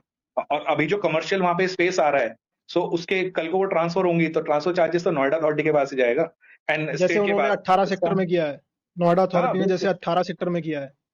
तो बहुत जगह करा हुआ है नोएडा में, अगर आप देखोगे इंडस्ट्री एरिया में भी है, पार्किंग उन्होंने लगाया हुआ है हर जगह, उसका टेंडर वो पास करते हैं और बिडिंग के थ्रू लोग लेते हैं। अभी फिर बिल्कुल हम बिल्कुल। चलते हैं कि नोएडा में प्रॉपर्टी परचेज कैसे करते हैं नोएडा अथॉरिटी से, क्योंकि बेसिकली सो नोएडा अथॉरिटी ने फार्मर्स से ले लिया लैंड, प्लॉटिंग कर दी, एरिया डेवलप डेवलप कर कर दिया दिया, एरिया। अब वो सो प्लॉट्स बेचेगा, तो वो कैसे होता है? सो अब बात करते हैं नोएडा अथॉरिटी, दो तरीके से अलॉटमेंट होती थी। हम्म। सो बिफोर 2015 और 16, आई एम नॉट श्योर, उससे पहले होता था ड्रॉ सिस्टम यहाँ पे, हम्म। रेजिडेंशियल हाउसिंग में ड्रॉ सिस्टम होता था बेसिक। सो ड्रॉ लकी क्या ड्रॉ होता था? Type. Lucky draw, exactly. So basically scheme आती थी, लोग फॉर्म लेके भरते थे, और फिर उसके हम्म। बाद ड्रॉ की डेट पे ड्रॉ होता था, जिसमें लोगों को अलॉटमेंट होती थी। तो हम्म। जब अलॉटमेंट होती थी, लोग अपना अलॉटमेंट मनी जमा करते थे, उसके बाद जिसका और वो बहुत निकलता था, रीजनेबल प्राइस था उस टाइम पे, तो जो वो स्टार्टिंग बेसिकली अगर प्राइसेस थे आप वो वो उस रीजनेबल थे टाइम पे, बहुत। वो रीजनेबल भी नहीं, वो सर्कल रेट पे होते थे, क्योंकि जो उस टाइम का सर्कल रेट था, अकॉर्डिंगली वो रेट निकलते थे। उसमें कोई ये नहीं होता था कि जो आज के टाइम में अगर डिफरेंस है, जो ड्रॉ सिस्टम ये लेके आए हैं, जिससे कि आप हम्म। देखोगे जहां सेक्टर का रेट बेसिकली सर्कल रेट जहां आपका मान लीजिए 1 लाख रुपए है, वहां पे हम्म। प्लॉट बिका है 2.5 लाख रुपए पर मीटर पे। तो आप हम्म। सोचो कितना रेवेन्यू इनके पास आया। बट उसमें सबसे बड़ा एक इश्यू है, आप कहते हो कि घर सबका एक अधिकार है, रेजिडेंशियल के लिए हम्म। मैं बात कर रहा हूँ। पर अगर आप हम्म। देखो, अगर आप उस अधिकार में आप किसी की किस्मत की जगह आप पैसा ले आओगे, तो बेचारा एक नॉर्मल क्लास इंसान जो नोएडा में एक अपना घर बनाना चाहता है, चाहे छोटा घर बनाना चाहता है, वो कैसे अफोर्ड करेगा जब वो ऑक्शन में ही आ जाएगा? तो उसकी तो अब वो किस्मत भी नहीं रही, क्योंकि अब वो अब ये देखेगा जो कि उसके सेकंड टाइप है ये 2016 के बाद आया नया तरीका 16 के बाद ऑक्शन मेजरली करना, ये आया है। पहले ड्रॉ और था, अब 16 के हाँ, बाद ऑक्शन आ गया, ई ऑक्शन। ऑक्शन से आ गया है, जिसमें सारा ऑनलाइन बिडिंग कर रहे हैं ये, और उसके अकॉर्डिंग वो हम्म। काम हो रहा है। बेसिकली जो नोएडा अथॉरिटी ने सर्कल रेट रखा है 1 लाख का या 40,000 का, 50,000 का, वो ऑक्शन में बिड लगते लगते चाहे 100 करोड़ का चला जाए उन्हें मतलब नहीं है, जो हाईएस्ट उन्हें बिडर है उसका उसको मतलब नहीं, मिल क्योंकि जाए। उनके लिए तो रेवेन्यू जनरेट हो रहा है ना। अगर आप देखो, एक तो आपको सबसे पहले रेवेन्यू कैसे जनरेट हुआ, वो अलॉटमेंट के टाइम पे, मतलब प्लॉट रेट हो गया, जो टोटल एक प्रॉपर्टी की हम्म। वैल्यू बनी। उसके बाद हम्म। इसके बारे में बाद में बात करें कि नोएडा अथॉरिटी कमाता कैसे है, उसमें थोड़ा बहुत इनको एक्सप्लेन कर देंगे। ठीक है, ठीक है। अब इस पे अब नेक्स्ट पॉइंट बात करते हैं कि जैसे मैंने नोएडा अथॉरिटी से प्लॉट खरीद लिया, चाहे हाँ ऑक्शन में जी। खरीदा या ड्रॉ में खरीदा, अब मैं यहाँ पे लीज होल्ड करूंगा प्रॉपर्टी को, या मैं ओनर हूँ, या मैं क्या हूँ? बेसिकली मेरा राइट क्या है उस प्रॉपर्टी पे? तो बेसिकली नोएडा अथॉरिटी की जो भी प्रॉपर्टी है, इवन आप ग्रेटर नोएडा और YEIDA, that is Yamuna expressway industrial development hmm. Authority, इन तीनों जगह जो प्रॉपर्टीज हैं, दैट इज लीज होल्ड। और एक बहुत बड़ा मिसकंसेप्शन है कि यहाँ पे जो लीज होती है that is 99 years, but 99 hmm. Years नहीं है यहाँ पे, that is 90 years from the date of hmm. Lease. जिस दिन भी लीज होगी उस दिन से 90 ईयर्स की आपकी लीज है। सो बेसिकली आप यहाँ के लीजी हो, you are not the owner of that property. तो यहाँ का आप एक तरह से लीजी हो, और आप यहाँ का लीज रेंट भरते हो हर साल। उस पे हम्म। भी आते हैं अभी आगे। तो इसमें एक बेसिक डिफरेंस ये हो जाता है ओनर फ्री होल्ड ओनर होने में और लीजी होने में, कि ओनर अपनी प्रॉपर्टी को फ्रैगमेंट करके बेच सकता है, फ्लोर अलग बेच सकता है, लेकिन जो हाँ, लीज होल्डर है वो फ्रैगमेंट नहीं कर सकता क्योंकि वो ट्रू ओनर अभी प्रॉपर्टी का नहीं है। बिल्कुल, बिल्कुल। उसके कुछ फ़ायदे भी हैं, नुकसान भी हैं। आप भी जानते हैं, अगर हम्म। मान लो नोएडा लीज़ होल्ड ना होके फ्री होल्ड हो, जस्ट लाइक दिल्ली, हम्म। तो वहाँ पे हाँ, सबसे बड़ा इश्यू आजकल पार्किंग है। आपने देखा ही होगा कि वो लोग फ्लोर अपने बँटे फ्लोर्स हुए हैं बेचना स्टार्ट कर देंगे। और मिनिमम 2 से 3 गाड़ी सबके पास है आजकल और पार्किंग है नहीं। सो अभी हम्म। लीज़ होल्ड होने का बस एक यही फ़ायदा है कि यहाँ पे पार्किंग के इश्यूज़ नहीं है और ओनरशिप जो है सिंगल ओनरशिप है एक बंदे की, ऊपर से लेके नीचे हम्म। तक। और वो चाहे वो रेंट आउट कर सकता है अपनी प्रॉपर्टी को आगे, फॉर द इनकम सेक। हम्म। तो कि नोएडा में आपने ऐसा कोई भी जगह, कोई भी सेक्टर नहीं है जहाँ पे फ्री होल्ड मिलती हो प्रॉपर्टी? फ्री होल्ड गाँव में मिल सकते हैं, जो गाँव के लैंड होते हैं, जो लाल डोरा आपने सुना हो, उसमें जो छोड़ी गई हैं। अदरवाइज़ जो अभी नोएडा से अलॉटमेंट है, that is lease hold right now. चाहे वो कोई भी प्रॉपर्टी हो, कमर्शियल हो, आपका फार्म हाउसेज़ हो, आपका इंस्टीट्यूशनल हो, सब लीज़ पे है। सो सिर्फ गांव में जो लाल डोरे की जमीन अब कितनी बची होंगी नोएडा में, अगर नोएडा अथॉरिटी ने एक्वायर ही कर लिया पूरे का पूरा गांव, तो वहाँ लाल डोरा का बचा ही कितना होगा? बहुत कम है, अगर आप देखो तो लाल डोरा 2 ही गाँवों को मिला था। एक आपका हम्म। बंगेल और एक आपका हम्म। बिशनपुरा। इन 2 जगहों को हम्म। लाल डोरा मिला था, बट नोएडा अथॉरिटी ने वो लैंड छोड़ दिया था, जिसपे ऑलरेडी पहले से कम्युनिटीज़ रह रही थी। तो उनका जो लोग लैंड बसे था, हुए थे। लोग जहाँ हम्म। बसे हुए थे, ऑलरेडी जहाँ रिसाइड वो कर रहे थे, तो उस लैंड को छोड़ के उन्होंने उनका जो फार्म लैंड था, एग्रीकल्चर लैंड, उसको एक्वायर करा था, जिस पे आगे उन्होंने प्लानिंग करके, उनको कंपेंसेशन देके आगे पूरा यहाँ पे प्लान लाके मास्टर प्लान और आगे पूरा एग्जीक्यूशन हुआ। नेक्स्ट पॉइंट हम बात करते हैं कि अगर जैसे नोएडा ने मान लो कि 76 में लैंड एक्वायर किया है, हुँ, और 76 में जो स्टार्टिंग के सेक्टर्स हैं तभी वो एक्वायर हुए होंगे, बाद में 86 में, 90 में, 2000 में भी कुछ लैंड एक्वायर किया होगा किसानों से, तो जो लीज है वो वहां से स्टार्ट होगी जिस दिन से लैंड एक्वायर हुआ है बेसिकली। अब नहीं, नहीं, 76 में। उसमें नहीं, हाँ। उसमें इश्यूज़ हैं। जो आप कह रहे हैं जैसे 76 में नोएडा आया था, सो नोएडा आज भी हम्म। लैंड एक्वायर कर रहा है, फार्मर से, जिन फार्मर्स के पास हाँ। एग्रीकल्चर लैंड मैं बचा हुआ है। हाँ, मैं वही बट पूछ रहा हूँ कि आप जिस दिन से एक्वायर हुआ है, नोटिफिकेशन निकला है कि हम ये लैंड एक्वायर करेंगे, वो हुँ, लीज उस दिन के 99 ईयर्स से स्टार्ट होती, 90 ईयर्स नो, से नो, स्टार्ट नो। होती है basically. No, no, no, no, no. ऐसे नहीं है यहाँ पे। यहाँ पे बेसिकली मान लीजिए आपकी एक स्कीम निकली आज हम्म। और उसकी लीज़ डीड आप करा रहे हो, मान लीजिए आपने कराई 2000 में। सो जो उसकी लीज़ हम्म। डीड का पीरियड है, लीज़ डीड से काउंट होगा 90 इयर्स, ना कि वो एक्वायर कब हुई फार्मर से। हाँ, बेसिकली मैं यही कह रहा हूँ कि जिस दिन सबसे पहला नोएडा अथॉरिटी से सबसे पहला अलॉटमेंट हुआ, जिस दिन किसी अलॉटमेंट का प्रॉपर्टी का लीज़ डीड ज़रूरी है, क्योंकि अलॉटमेंट अलग है, lease deed. Allotment previous date में होता है, लीज़ डीड एग्ज़ीक्यूट जिस दिन से होती है, उस दिन से आपके 90 इयर्स हम्म। काउंट होते अलॉटमेंट हो गया, उसके महीने 2 महीने में ही सारे डॉक्यूमेंटेशन आप पूरे करके हैं। अपनी लीज बनवा लेते हो बेसिकली। यूजुअली ऐसे हो जाता है, but there are certain areas, मान लो उन्होंने अलॉटमेंट कर दी बट फार्मर्स की कुछ दिक्कतें रही जो उसने रेस करी, इस वजह से उसका पोजीशन नहीं ले सकी अथॉरिटी, तो इसलिए वहां भी लीज डीड हम्म। नहीं हुई। पर कई जगह ऐसा भी हुआ है कि लीज हो गई, पोजीशन नहीं दे पाई अथॉरिटी, कई जगह ऐसे भी हैं। अच्छा, चलो वो तो डिस्प्यूट हो गए वो तो कि डिस्प्यूट्स है, वो कभी भी आपके लोगों ने राइज हो सकता है। कॉम्पनसेशन के लिए केस फाइल कर दिया, तो गांव के लोगों ने कब्जा नहीं दिया अपनी प्रॉपर्टी का। वो चीज नहीं है। मैं पॉइंट ये पूछ रहा हूँ कि सपोज के नोएडा अथॉरिटी ने आज लैंड एक्वायर किया, उसको हम्म। डेवलप किया, और फिर हाँ, प्लॉटिंग करके लोगों को बेचना स्टार्ट किया, तो लीज उस दिन से स्टार्ट हो जाएगी। बिल्कुल, बिल्कुल। उस दिन से अब स्टार्ट होके 90 साल तक की वो लीज चलेगी। हम्म। अब ड्यूरिंग इस बीच में जब पहले पहले इंडिविजुअल को अलॉटमेंट हो चुकी है, तो जो अब नेक्स्ट इंडिविजुअल उसी से खरीदेगा, सपोज एक इंडिविजुअल दूसरे इंडिविजुअल से नोएडा में प्रॉपर्टी खरीद रहा है, सो इसको तो उनकी एज एन लीज तो एग्जांपल बात कम हो करते गई हैं। ना पहले से ही। हाँ, वो कम हो गई, इसका प्रूव एग्जांपल बात करते हैं। मान लीजिए पर्सन ए है, who got the allotment and उस उन्होंने हम्म। अपनी लीज कराई, पोजेशन लिया। 76 में ही हो गई, मान लेते हैं 76 में ही मान नोएडा लेते हैं अथॉरिटी ने 76 लैंड में, खरीद के डेवलपमेंट कर लिया। बिल्कुल मान लेते हैं। तो 76 में जिसको हुआ तो उसको 76 से 90 इयर्स मिले और वो हाँ, आपका 66 2066 तक ईयर्स। उसके राइट्स हैं। हाँ। हाँ। ठीक है, और कोई आज जाता बंदा लेने उस प्रॉपर्टी को जो 76 में अलॉट हो चुकी, सो पर्सन हाँ। बी को जो टाइम मिलेगा वो भी आपका 2066 तक है, 90 इयर्स। उसको हाँ। आगे उसके अलावा टाइम नहीं है, क्योंकि जो लीज है वो 90 इयर्स की रहेगी, क्योंकि यहाँ जब भी प्रॉपर्टी ट्रांसफर होती है तो जो उसकी शर्तें कह सकते हो आप लीज की, वो सेम रहेंगी। उसमें वो चेंजेस नहीं आएंगे कि नया बंदा आया तो उसको 90 ईयर्स मिल जाए। अब इसमें वही मुझे पूछना था कि प्रॉपर्टी चेन क्या क्या डॉक्यूमेंट्स लगते हैं, एक प्राइवेट इंडिविजुअल दूसरे प्राइवेट इंडिविजुअल से एक प्रॉपर्टी खरीदना चाहता है नोएडा में, क्या क्या डॉक्यूमेंटेशन होता है, क्या चेन देखनी चाहिए, और कैसे मतलब वो सेफली प्रॉपर्टी परचेज करता है, क्योंकि लैंड डीलिंग्स में बहुत घपले होते हैं। कंपेरेटिवली अगर आप देखोगे नोएडा का process is quite good and transparent, अगर हम प्रॉपर्टी के डॉक्यूमेंट से रिलेटेड बात करें, क्योंकि यहाँ पे दो डिपार्टमेंट इन्वॉल्व है। One is Noida authority who gives permission for transfer of that property. Second, after getting the permission of the transfer, फिर आप जाओगे रजिस्ट्रार में उसकी रजिस्ट्री कराने, रजिस्ट्रेशन कराने के बाद आपकी मुटेशन होती है।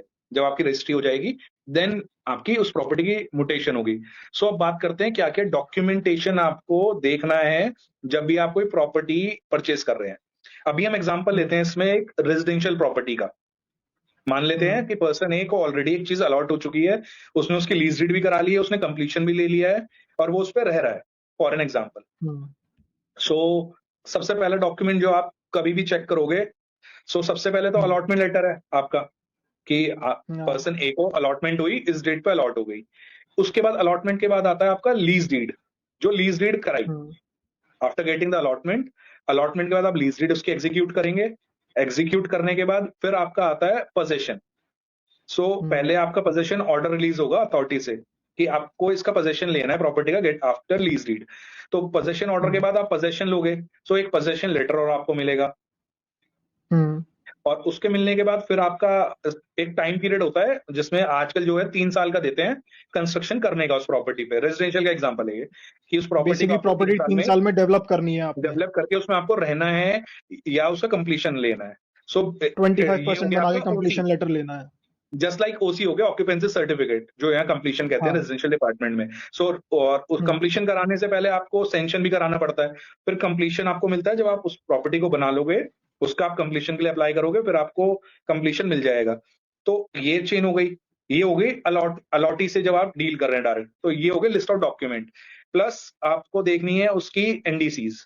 एक तो आगे अकाउंट्स एनडीसी जो नोएडा अथॉरिटी इशू करता है, जिसमें आपको सबसे पहले एक चीज देखनी है कि इंस्टॉलमेंट ऑल पेड लिख के आए, कि सारी इंस्टॉलमेंट इस प्रॉपर्टी की पेड है। सेकंड इज लीज रेंट, या तो लीज रेंट उस पर अप टू डेट आएगा लिख के, या फिर आएगा one time lease rent. One time lease rent का मतलब हो गया कि अब ये प्रॉपर्टी के जब 90 ईयर्स तक का लीज रेंट एक साथ पेड है। उसमें आगे कोई प्रॉपर्टी का बहुत ज्यादा, वो ऑलरेडी मोस्टली जो पुरानी अलॉटमेंट से लोगों ने वन टाइम कर लिया है। बट जो करंट, क्योंकि वो उस टाइम बहुत कम था, उस टाइम कम होता था। और करंटली अब जैसे मान लो आपने ऑक्शन में कोई प्रॉपर्टी खरीदी तो उसका लीज रेंट बहुत ज्यादा बनता है वन टाइम का। जिसके बारे में आगे बात करते हैं, वो किस हिसाब से कैलकुलेट करते हैं। नहीं, बेसिकली ये देखना है कि अगर आप प्रॉपर्टी होल्ड कर रहे हैं लॉन्ग टर्म और आपको कभी नहीं बेचनी है, उसमें आप रह रहे हो, तो आप उसका वन टाइम भी कर सकते हैं, क्योंकि वो आपको फिजिबल पड़ेगा कंपेरेटिवली पर ईयर आपका भरने से, क्योंकि अभी उसके क्लॉजेस पे भी हम आएंगे आगे। ये हो गई एक कंप्लीट चेन। और प्लस आपका एक हो गई जल की एनडीसी, कि वहां का जल का और सीवरेज की जो आपके चार्जेस हैं वो जमा हो, प्लस आपके वहां से एनडीसी मिली हो। ये डॉक्यूमेंट्स होते हैं जो आपको चेक करने होंगे सबसे पहले। फिर एक प्रोसेस अथॉरिटी का, जिससे पहले सबसे पहले आपको ट्रांसफर परमिशन लेनी पड़ती है, फिर अथॉरिटी आपको टीएम देता है जो है ट्रांसफर मेमोरेंडम। उसके बाद ही आपकी रजिस्ट्री होती है यहाँ पे। जब रजिस्ट्रार में उसके बाद ही होगी, जब तक आपका टीएम नोएडा अथॉरिटी इशू नहीं करेगा तब तक आपकी रजिस्ट्री नहीं हो सकती। नोएडा अथॉरिटी अपनी इनकम कैसे करता है, अर्निंग क्या क्या सोर्सेज है नोएडा अथॉरिटी के? बेसिकली नोएडा अथॉरिटी के अर्निंग सोर्सेज पे आते हैं। सबसे पहले नोएडा अथॉरिटी कमाता है प्रॉपर्टी को बेच के, जो कि आप अलॉटमेंट कराते हैं या ऑक्शन में आप लेते हैं, ड्रॉ में आपने लिए होंगे। सबसे पहले आपने उस जमीन का पैसा दिया होगा नोएडा अथॉरिटी को। और आप उसके बाद आता है आपका लीज रेंट, जिसकी कैलकुलेशन होती है, मान लीजिए आपकी property for an example 1 CR की है एज पर नोएडा अथॉरिटी। तो 1 CR की प्रॉपर्टी का जो आपका रेजिडेंशियल में लीज रेंट बनता है that is 1% per year. Approximately 1 lakh per year उसकी एक प्रॉपर्टी। 90 साल तक वो देना है, जब तक 90 साल की लीज खत्म नहीं हो रही है। उसमें भी देयर इज अ क्लॉज कि हर 10 ईयर्स के बाद वो 50% बढ़ जाएगा ऑटोमेटिकली।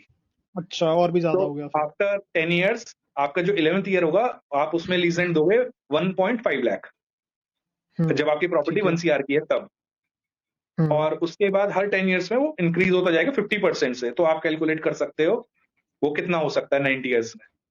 और दूसरा एक है कि ये ले लेते हैं payment one time lease rent. So उसकी कैलकुलेशन ये कैसे करते हैं, फॉर एन एग्जांपल एक प्रॉपर्टी 1 CR की है रेजिडेंशियल में, अभी हम सारा रेजिडेंशियल या हाउसिंग में बात कर रहे हैं।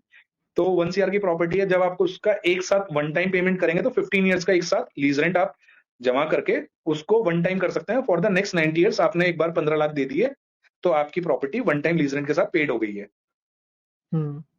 ठीक है। और यही इंडस्ट्री में अगर आप बात करें या कमर्शियल में आप बात करें तो ये हो जाता है 2.5%। जो रेजिडेंशियल है अच्छा, और ज्यादा 1% हो है, गया।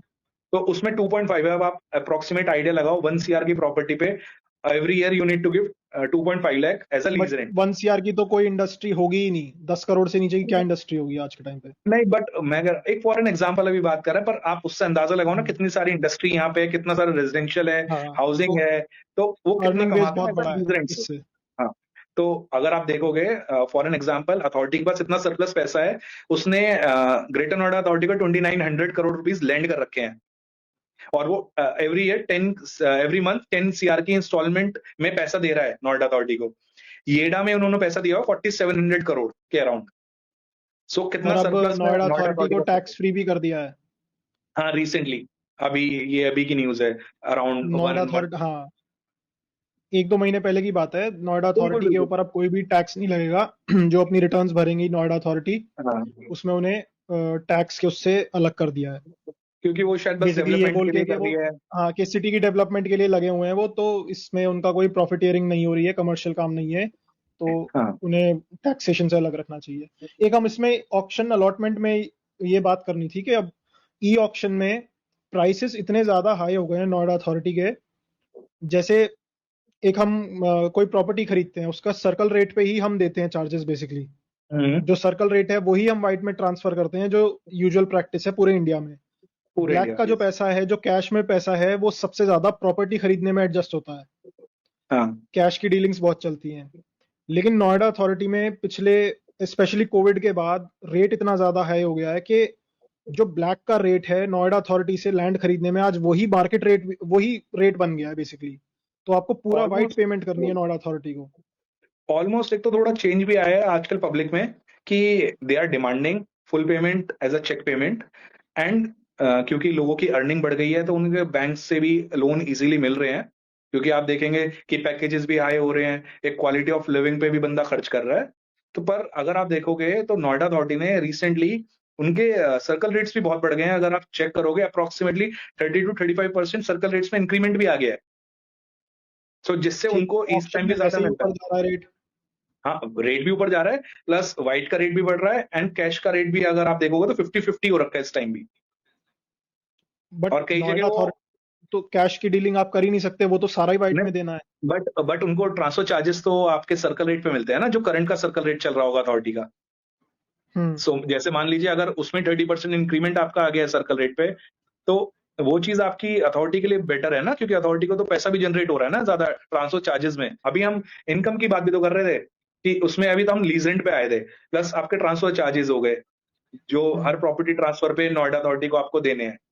फिर आपके आगे डिफरेंट डिफरेंट परमिशन जो आप लेते हो, रेंटिंग परमिशन, रेंटिंग परमिशंस। हम्म। रेंटिंग परमिशन, कंप्लीशन जो आप करवाते हो, उसमें आपकी कंपाउंडिंग फीस हो गई। अगर आप उसे चेक करोगे तो बहुत ज्यादा ज्यादा आती है। छोटी सी गलती आपको कितनी महंगी पड़ेगी, आप तो ज्यादा इसको इसमें, जानते हैं क्योंकि हाँ, आप बुक में। एक परेशानी आई थी हमें। हमने 2016 के अराउंड पे घर बनाना स्टार्ट किया था यहाँ पे नोएडा में। तो हम्म, उसके बाद हमें तब आइडिया नहीं था कि कंप्लीशन लेना है और 2-3 साल में डेवलप करना होता है। तो हमने कंप्लीशन नहीं लिया, घर बन गया था लेकिन हमने हम्म, कंप्लीशन नहीं लिया था। तो वो कंप्लीशन उस टाइम पे ना लेने की वजह से हमें अब फाइनली लास्ट या लास्ट लास्ट ईयर 8-8.5 लाख की पेमेंट करनी पड़ी थी कंप्लीशन का, विद पेनल्टीज, क्योंकि हमने 3 साल में कंप्लीशन नहीं लिया इस वजह से। तो सिर्फ 8-8.5 लाख की पेमेंट सिर्फ हमें इस चक्कर में करनी पड़ी फिर थी। पेनल्टीज गई थी आपकी। सो सिर्फ अब आप पेनल्टीज देखो। थी वो। हाँ, और फिर हमें कंप्लीशन सर्टिफिकेट मिल गया था उसके बाद। हाँ, तो पर आपने 8.5 लाख, अब ये सोचो फॉर एन एग्जाम्पल आप जैसे कितने और लोग होंगे जिनको नोएडा का आइडिया ही नहीं है कि कंप्लीशन भी लेना होता है। हाँ। सो अब एक एक पेनल्टीज से कमाते हैं, आपने देखा कंपाउंडिंग फीस से कमाते हैं, renting permission, transfer charges, lease rent, one time lease rent, और आप देखेंगे ये यहाँ के पार्किंग के टेंडर्स भी छोड़ते हैं जिससे कमाते हैं पैसा। प्लस आप यहाँ देखेंगे और ऑडियो विजुअल आपके जो चलते हैं, आपने सेक्टर 18 में देखा होगा, फुट ओवर ब्रिजेस पे एडवर्टीजमेंट चलते हैं, तो ये उससे भी पैसा कमाते हैं, उसका भी टेंडर ये फ्लोट करते हैं। So these are the areas from where Noida authority की इनकम जनरेट होती है सबसे ज्यादा। लैंड यूज चेंज से भी होता है, लैंड यूज अगर लैंड चेंज यूज कराना चेंज हो किसी को। एक्चुअली, लैंड यूज चेंज में भी थोड़ी कंडीशंस है इनकी, अगर आप देखोगे। सो यूजुअली बेसिकली करते नहीं है क्योंकि पहले से ही मैप आ चुका है, तो इसलिए लैंड यूज चेंज करते नहीं है। इजीली नहीं करते। अब उसके चार्जेस भी बहुत ज्यादा हाई हैं अगर आप देखोगे। सो यहाँ पे एक तो उसमें कंडीशंस भी बहुत है कि मिनिमम 24 मीटर रोड होना चाहिए आपके सामने, तब आपका वो लैंड यूज चेंज कर देंगे बेसिकली रेजिडेंशियल से अगर मैं कमर्शियल। रेजिडेंशियल से कमर्शियल करा रहा हूँ, हाँ, तो उसके लिए क्या कंडीशन है और क्या चार्जेस लगते हैं, उसमें कुछ आइडिया हो तो। कंडीशन उसमें बेसिकली ये है कि एक तो मिनिमम इज 24 मीटर होनी चाहिए आपके सामने रोड रेजिडेंशियल में। फ्रंट में, हाँ। और हाँ, हाँ। फ्रंट आपकी वो आ गई 24 मीटर रोड। प्लस आपका जो उसमें चार्जेस हैं, करंट जो चार्जेस हैं, उसमें मान लीजिए आपके सेक्टर का कमर्शियल का रेट 4 लाख रुपए मीटर है और रेजिडेंशियल का रेट 1 लाख रुपए मीटर है। सो उसका डिफरेंस आ गया 3 लाख। तो 3 लाख का 10% that is 30,000। 30,000 multiply by your plot size and plus 18% GST, क्योंकि अब आप रेजिडेंशियल से कमर्शियल एक्टिविटी की तरफ आ रहे हैं, तो वो आपका निकल के आएगा उसमें लैंड यूज चेंज के चार्जेस। तो that is too high. And उसमें भी इन्होंने लैंड यूज चेंज करने के बाद भी 3 ही आप यूज में ले सकते हो उसे, या तो नर्सिंग होम कि आप छोटा नर्सिंग होम उसमें चलाओ, या पेइंग गेस्ट जिसको पीजीज कहते हैं वो चलाओगे, या फिर आपका बैंक को आप दे सकते हो रेंट पे। एंड उसमें भी आपका ये है कि 25% एरिया ही आप कमर्शियल कर सकते हो यूज में, जो कि लोग 100% कर लेते हैं, but as per their terms 25% is the maximum permissible area for the commercial activity. So अब आप देखोगे तो charges okay, are too high. तो फिर तो इसमें कोई बेनिफिट हुआ ही नहीं लैंड यूज चेंज कराने का। कि बेनिफिट अगर नहीं हुआ, मेरा बट 200 कई मीटर लोगों का को। प्लॉट है, बाई चांस अगर मेरा 200 मीटर का प्लॉट है, मैं उसका 25% ही चेंज करा सकता हूँ 50 मीटर। 25% आप यूज कर सकते हो। मान लो आपका ग्राउंड फ्लोर पे बैंक आपके पास है, बैंक के रेंटल्स अच्छे हैं कंपेरेटिवली अदर्स, तो आप बैंक को दे सकते हो कि बैंक के अप्रोक्सीमेटली रेंटल्स जो है 200 to 210 rupees per square feet है। सो बेसिकली बैंक जो आप भी आप, रेजिडेंशियल में नहीं ओपन करा सकते, लेंड आउट नहीं कर सकते किसी बैंक को। नहीं नहीं, अदर अंटिल अनलेस आपके पास कमर्शियल आपने कन्वर्ट नहीं करा रखा तो आप नहीं कर सकते, क्योंकि बैंक को वो मिनिमम रिक्वायरमेंट है कि उन्हें कमर्शियल एरिया ही चाहिए। प्लस देन आपकी पार्किंग उसमें फीस। फायर एनओसीज भी आती हैं और पार्किंग भी दिखानी पड़ती है आपको। एक हम इसमें ये भूल गए हैं इनकम के सोर्सेज में, नोएडा अथॉरिटी का एफएआर परचेज, वो क्या होता है और मतलब कैसे ये एफएआर है क्या। एफएआर की फुल फॉर्म है फ्लोर टू एरिया रेशियो। अगर आपने देखा होगा हर जगह का एक लिमिट है कि इतने फ्लोर्स आप बना सकते हो। आपका अगर एरिया इतना है तो उसके अकॉर्डिंग एफएआर उन्होंने डिसाइड करा हुआ है। रेजिडेंशियल में वो है 180% अगर आपकी पार्किंग अंदर शो हो रही है तो, अदरवाइज दैट इज 150%। सो उसकी कैलकुलेशन ये करते कैसे हैं एंड कंडीशंस उसमें क्या क्या है। रेजिडेंशियल का एग्जांपल लेते हैं, 180% जिसमें पार्किंग अंदर शो हो रही है। सो जहां पे अंदर मीटर के गाड़ी, प्लॉट के अकॉर्डिंग एग्जांपल लेते हैं। एग्जांपल ले लेते हैं 300 स्क्वायर मीटर के प्लॉट का। ठीक है। तो उसमें आगे कैसे होता है कि एक तो आप मैक्सिमम एरिया कितना कवर कर सकते हैं ईच फ्लोर पे, तो इनकी उन्होंने बिल्डिंग बायलॉज में दे रखा है 60%। सो अगर मान लेते हैं आपका प्लॉट साइज 300 स्क्वायर मीटर का है, सो उसमें मैक्सिमम जो आप ग्राउंड फ्लोर पे कवरेज ले सकते हो that is 180 square metre. Okay. Plus उसमें आपका 300 मीटर में आपको ड्राइववे छोड़ना होता है, साथ में 3 मीटर्स का, 3 मीटर वाइड। फ्रंट पे आपका 4.5 से 5 मीटर का स्पेस छूटेगा, बैक साइड में आपका 3 मीटर का स्पेस छूटेगा, जो बिल्डिंग बायलॉज है यहाँ के। सो उसमें अब आपने देखा होगा एफएआर 180% मैंने आपको बताया था। सो अब वो डिवाइड हो गया 60, 60 एंड 60। सो आप मैक्सिमम, एक तो नोएडा में जानते होंगे 3 फ्लोर से ऊपर नहीं बना सकते रेजिडेंशियल में। अगर आपने पार्किंग अंदर बनाई है स्ट्रीट पार्किंग, तो उसके बाद 3 फ्लोर आप बना सकते हो आपकी, क्योंकि parking and basement is free. उसके अलग से वो कोई ठीक चार्जेस है। नहीं लेते, वो बस उसकी कंपाउंडिंग फी आती है वो जो कंप्लीशन के टाइम पे आती है। अदरवाइज 3 फ्लोर एंड मैक्सिमम पर उसकी हाइट होनी चाहिए 15 मीटर, उससे ऊपर इट्स नॉट अलाउड। अगर आपकी उससे ऊपर आती है तो आपको वो कंप्लीशन नहीं देंगे, और कंप्लीशन सर्टिफिकेट नहीं मिलेगा तो आप जानते हो आपका प्लॉट को कैंसिल भी कर सकती हैं। लीज के उनके टर्म्स एंड कंडीशन कुछ इस तरीके से हैं, तो वो आपको पहले से ही लीज हाइट डीड में मैक्सिमम, मेंशन्ड होता है। वो सब कुछ पहले मेंशन है, और वो maximum 15 metres is allowed in the residential area. इसमें एक इशू ये है कि बिल्डिंग रीजन ये है कि इंडिया में जो ठेकेदार कोई बेसिकली हम देते हैं बनाने के लिए, तो वो इतने कुछ पढ़े लिखे नहीं है या कोई डिग्री लेके नहीं बन रहे हैं वो। तो उनको जब वो अपनी लेबर से काम करा रहे हैं तो बेसिकली वो उसमें इशू ये आता है कि जितना बायलॉज में मेंशन्ड है कि इतना एरिया होना चाहिए, 10 मीटर होना चाहिए, 15 मीटर होना चाहिए, वो ऊपर नीचे हो जाता है थोड़ा बहुत। तो आप पिन पॉइंट एक्यूरेसी से नहीं बना पाओगे बिल्डिंग बायलॉज को। तो नोएडा बट अथॉरिटी के ऑफिशियल्स जब चेक करने आते हैं तो उसमें भी परेशानी होती है क्या, अगर हल्का फुल्का सा भी माइनर इधर इधर उधर होते हैं ये चीजें तो? हाइट में मेजर इशू आ सकता है, बट अगर मान लो आपने आगे बैल्कनी का साइज है वो थोड़ा बड़ा हो गया, सो उसका वो कंपाउंडिंग फी आपकी बता देंगे, वो उनकी कंपाउंडिंग फी के स्लैब्स हैं, तो जो भी आपकी कंपाउंडिंग फी बनेगी वो आपको बता देंगे, आप उसे जमा करा के वो फिर एक तरह से लीगल हो जाएगा आपका वो area. But up okay, to तो यहाँ पे सर्टेन। बेसिकली दिल्ली की तरह डिमोलिश नहीं करते या फ्रंट तोड़ गए कि अगर ज्यादा बना लिया तो वो नहीं करते हैं नहीं, वो आपका, भी वो कर सकते हैं, हल्का बट फुल्का उसमें एक चेंजेस? लिमिट है, हल्का फुल्का जो चेंज है वो अलाउड है, क्योंकि आपने देखा होगा यहाँ पे पहले सेंक्शन कराना पड़ता है आपको। जब आपने सेंक्शन करा लिया अपना मैप, तो उसके अकॉर्डिंग ही आप आगे काम करेंगे, क्योंकि जो आपका बिल्डिंग का मैप सेंक्शन है तो उसके बाद ही आप कंप्लीशन उसी हिसाब से लोगे, और कंप्लीशन के ठीक है, दौरान जो भी थोड़े बहुत चेंजेस थोड़े बड़े हुए दिखेंगे उन्हें, तो उसकी वो कंपाउंडिंग फी आपसे ले लेंगे। एक्स्ट्रा पेनल्टी लेके उसे लीगलाइज कर देंगे बेसिकली। बिल्कुल, जिससे उनको भी तो पैसा जनरेट हो रहा है। ठीक है, अब नेक्स्ट बढ़ते हैं पेनल्टीज के ऊपर। किस किस तरीके सो की पेनल्टीज नोएडा अथॉरिटी लगाती है? सबसे पहले एक पेनल्टी वो लगाती है, मान लो आपने प्लॉट अलॉटमेंट आपको ही, आपने उसकी हम्म। इंस्टॉलमेंट करवाई, 30% पैसा देके हम्म। 70% का इंस्टॉलमेंट बन गई। अगर हम्म। इंस्टॉलमेंट आप टाइम से जमा नहीं कर रहे, तो उस पे वो 17% का से रेट ऑफ इंटरेस्ट चार्ज करती है। लीज रेंट हम्म। आपने टाइम से जमा नहीं करा, तो लीज रेंट पे इंटरेस्ट चार्ज करती है वो। हम्म। और आपने कंपाउंडिंग फी की हमने अभी बात कर ही ली है कि कंपाउंडिंग फी भी एक तरह से पेनल्टीज हैं आपके लिए। तो ये हाँ, कुछ डिफरेंट डिफरेंट तरीका है पेनल्टीज करने का। और पेनल्टी तो बहुत तरीके से भी हो सकती है, आपकी मान लो बिल्डिंग गलत बनी है तो आप पे पेनल्टीज लग सकती हैं, इवन कैंसिल भी कर सकती है आपकी लीज डीड।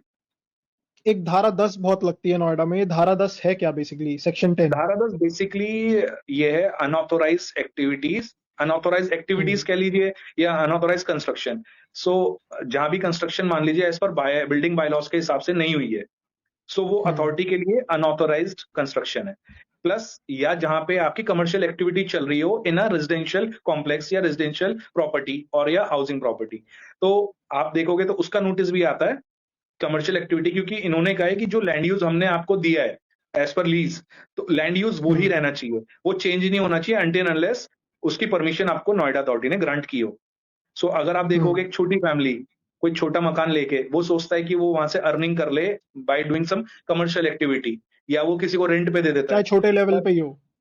चाहे वो छोटे पे हो चाहे बड़े पे हो, अथॉरिटी उसमें डिफरेंशिएट नहीं करता। उनके लिए वो अंडर सेक्शन 10, जिसको धारा 10 कहते हैं, वो इलीगल हो गया या अनऑथोराइज्ड हो गया।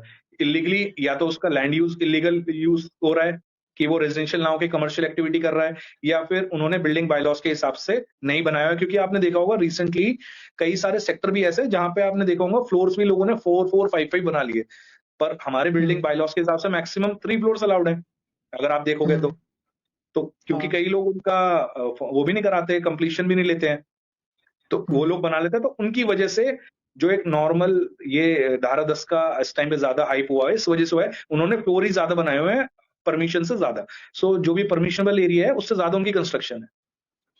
अभी रिसेंट कुछ आया है कि काफी सारे होम ओनर्स को सेक्शन 10 के अंडर वो उन्होंने नोटिफिकेशंस भेजे हैं, 3-4 हजार लोगों को शायद।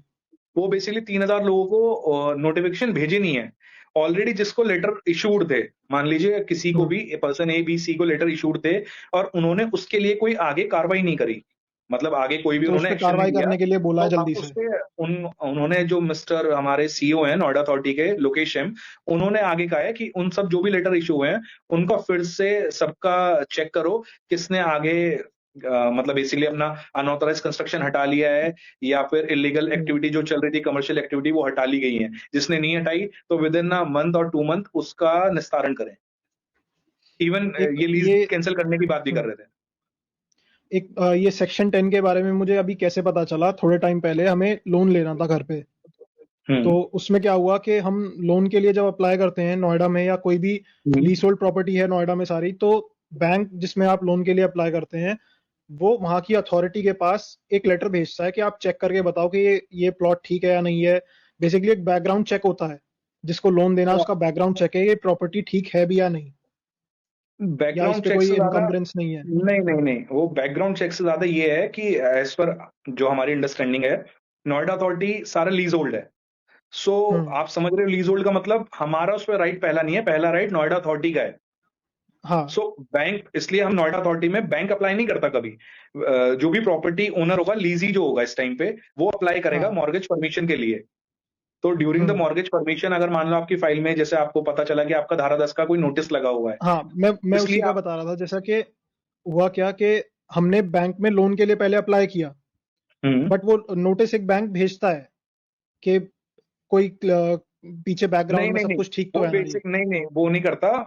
बैंक ऐसे नहीं करता यहाँ पे जो बेसिकली, अगर मान लो आपका रेजिडेंशियल प्रॉपर्टी थी, तो सबसे पहले हम्म। बैंक ने जो आपको सेंक्शन लेटर दिया होगा एंड एक रिक्वेस्ट लेटर दिया होगा फॉर द नोएडा अथॉरिटी की हम इस बंदे को हाँ, परमिशन टू रिक्वेस्ट लेटर मैं मॉर्गेज बोल रहा मिल हूँ। जाए। हाँ, रिक्वेस्ट लेटर हाँ। आपको दिया होगा, आपने उसे अथॉरिटी में अप्लाई करा होगा। हाँ। तो तो उसमें जब उसमें क्या आपने हुआ अप्लाई फिर? करा होगा, लेटर आपको हाँ, पता चला उसमें होगा क्या कि हुआ? आपकी प्रॉपर्टी पे एक लेटर लगा हुआ है।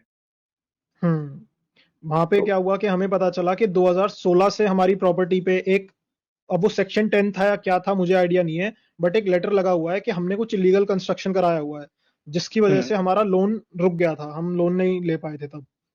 तो अब वो काफी बड़ी बन गई थी वो चीज कि 2016 से नोटिस लगा हुआ है हमारे घर की फाइल पे और हम लोन नहीं ले सकते हैं। तो हमने फिर पूछा अथॉरिटी में, जो नीचे बाबू होते हैं, ये छोटे मोटे ऑफिशियल्स होते हैं, बेसिकली हर सेक्टर का एक डेजिग्नेटेड पर्सन होता है जो पूरे उस सेक्टर की फाइलिंग संभालता है। बिल्कुल तो बिल्कुल। हम उनसे मिले, हमने उनसे पूछा कि हमारे यहाँ तो कोई भी वो नहीं है, तो उन्होंने हमारी फाइल खोल के दिखाई। फाइल में 2016 की पिक्चर्स लगी हुई थी। हमारा जो हम्म। घर है वो कॉर्नर प्लॉट है, और ओके। 2016 में कंस्ट्रक्शन चल रही थी हमारे घर में, तो जो साइड में जो ड्रेनेज है उसी के ऊपर हमारे जो, जिसने बनाया था ठेकेदार ने, तब कोई वॉशरूम फंक्शनल नहीं थे क्योंकि अंडर कंस्ट्रक्शन था घर। तो उन्होंने लेबर के लिए उसी ड्रेनेज के ऊपर एक वॉशरूम बनाया हुआ था। ओके। उसकी पिक्चर क्लिक करके वो फाइल पे लगा दी थी, और 2016 में उन्होंने एक दिखा दिया था कि ये अनऑथराइज कंस्ट्रक्शन हो रखी है इस वाले प्लॉट पे। और 2016 से कोई भी अब तक चेक करने आया नहीं कभी भी, तो वो नोटिस नहीं हमारी नहीं, फाइल पे हमेगा लगा रहा। तो बेसिकली देखो, अब उसमें होता ऐसे है, जैसे मान लो उन्होंने 2016 में नोटिस इशू कर दिया, तो आपको लेटर इशू हुआ होगा, या तो ये हो सकता है आपको रिसीव हुआ हो, आपको नॉलेज में ना हो। तो उसके बाद क्या होता है, उसका रिप्लाई एज अ अलॉटी या ट्रांसफरी जो भी होता है, ट्रांसफर, तो उसे देना होता शो है उसका कॉज रिप्लाई। नोटिस का रिप्लाई देना हाँ, होता है, हाँ। बेसिकली उसका रिप्लाई 15 डेज के अंदर, 30 डेज में देना होता है। क्योंकि वो उसके हम्म। बाद अनटिल, क्योंकि आप जैसे इस बार परमिशन टू मॉर्गेज के लिए आप गए, तो आपको तब पता चला। अगर आप नहीं जाते तो शायद आपको पता भी नहीं चलता उस चीज का कि आपका ऐसा कोई हाँ, नोटिस बेसिकली फाइल में लगा हुआ उन्होंने हमें फाइल खोल के दिखाई थी। उन्होंने फाइल है। खोल के दिखाया, उसमें कोई भी रिसीविंग नहीं थी कि ये रिसीव हो गया है नहीं हुआ है। ओके। तो वो हाँ, वैसे ही लगा देयर हुआ था फाइल पे। पॉसिबिलिटीज हैं उस टाइम पे। देखो, आप भी जानते हैं कि सरकारी आदमी कितना काम करता है, तो हाँ। उसके अंदर एक अलग ही चीज है। बट हाँ, आपकी पर फाइल में अगर नोटिस लग गया विद फोटोग्राफ्स, तो वो आपकी फाइल में लग गया है। अब आप अगर पीटीएम के लिए ना जाते, परमिशन टू मॉर्गेज के लिए, आपको पता भी नहीं होता, तो तो वो आपको पता भी ना लगता कि चलता। आपकी फाइल क्लियर है। सो ड्यूरिंग, जब हम्म। भी हम कोई वर्किंग कराते हैं ना अथॉरिटी में, अपनी फाइल पे या कोई फाइल पे वर्किंग होती है, उसके बाद पता चलता है वहां पे क्या क्या नोटिस लगे हुए हैं, या उसमें क्या हम्म। कमी है प्रॉपर्टी के पेपरों में, या कोई और नोटिस तो नहीं लगा, या आपकी मान लो लीज डीडी तो कैंसिल नहीं है, आपको पता ही नहीं है आपकी कैंसिल हो रखी है प्रॉपर्टी। कई बार ऐसा भी हुआ है हम्म। लोगों के साथ कि आपको पता ही नहीं आपकी प्रॉपर्टी कैंसिल हो रखी है, क्योंकि मान लो और आपको नोटिस ये आया। सबसे मेजर रीजन, और ये मेजर रीजन इसलिए बनता है अथॉरिटी इसमें लीज डीड कैंसिल करके और बैठ जाएगी, क्योंकि हम उसको चैलेंज, हमें पता ही नहीं है कि हमारी लीज डीड कैंसिल हो गई है, और अथॉरिटी ने कोई लेटर भेजा नहीं, कुछ नहीं पता। क्योंकि हम्म। कोर्ट में एक लिमिटेशन है ना कि अब हम कब तक अथॉरिटी के इस ऑर्डर को चैलेंज करेंगे, उन्होंने हमारी लीज डीड किस बेसिस पे कैंसिल कर दी है।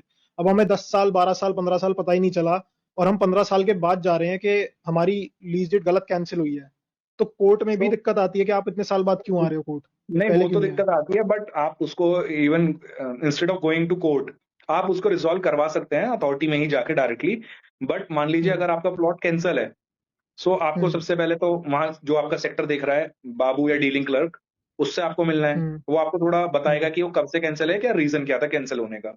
जब आपको वो हम्म। पता चले, तो उसके बाद आप वहां पे एसीओ से मिलें, उस डिपार्टमेंट के हम्म। एसीओ, जैसा कि जो भी सारी वर्किंग देखते हैं। तो वो आपको बताएंगे तरीका। तरीका बहुत सिंपल है कि आपकी प्रॉपर्टी का जो आज के टाइम पे 10% सर्कल रेट बनता है प्रॉपर्टी का, आप वो जमा कराओगे और आपको प्रॉपर्टी रीस्टोर करानी पड़ेगी फिर। और वो इजीली करते नहीं, आपको भी पता है इसमें कितना पैसा खाया जाता है और 2 किस नंबर का तरीके से बाबुओं का कमाने का तरीका वो है। बाबुओं का नीचे से लेके ऊपर तक सब जगह बढ़ता है। मानेगा कोई नहीं, पर बढ़ता जरूर है। नहीं तो अगर अच्छा, इस इतने वाले ऑब्जेक्शन नहीं हाँ, लगाए जाएंगे भाई। अब हमारे इस केस में क्या हुआ, ये इतनी छोटी सी चीज थी, इसको इतना बड़ा बना दिया, क्योंकि जब हम उस बाबू से पूछ रहे थे जो हमारे सेक्टर का देखता था, उसने हमें कोई भी रेजोल्यूशन नहीं दिया कि कैसे होगा ये अब रिजॉल्व, क्योंकि हमें तो लोन चाहिए था।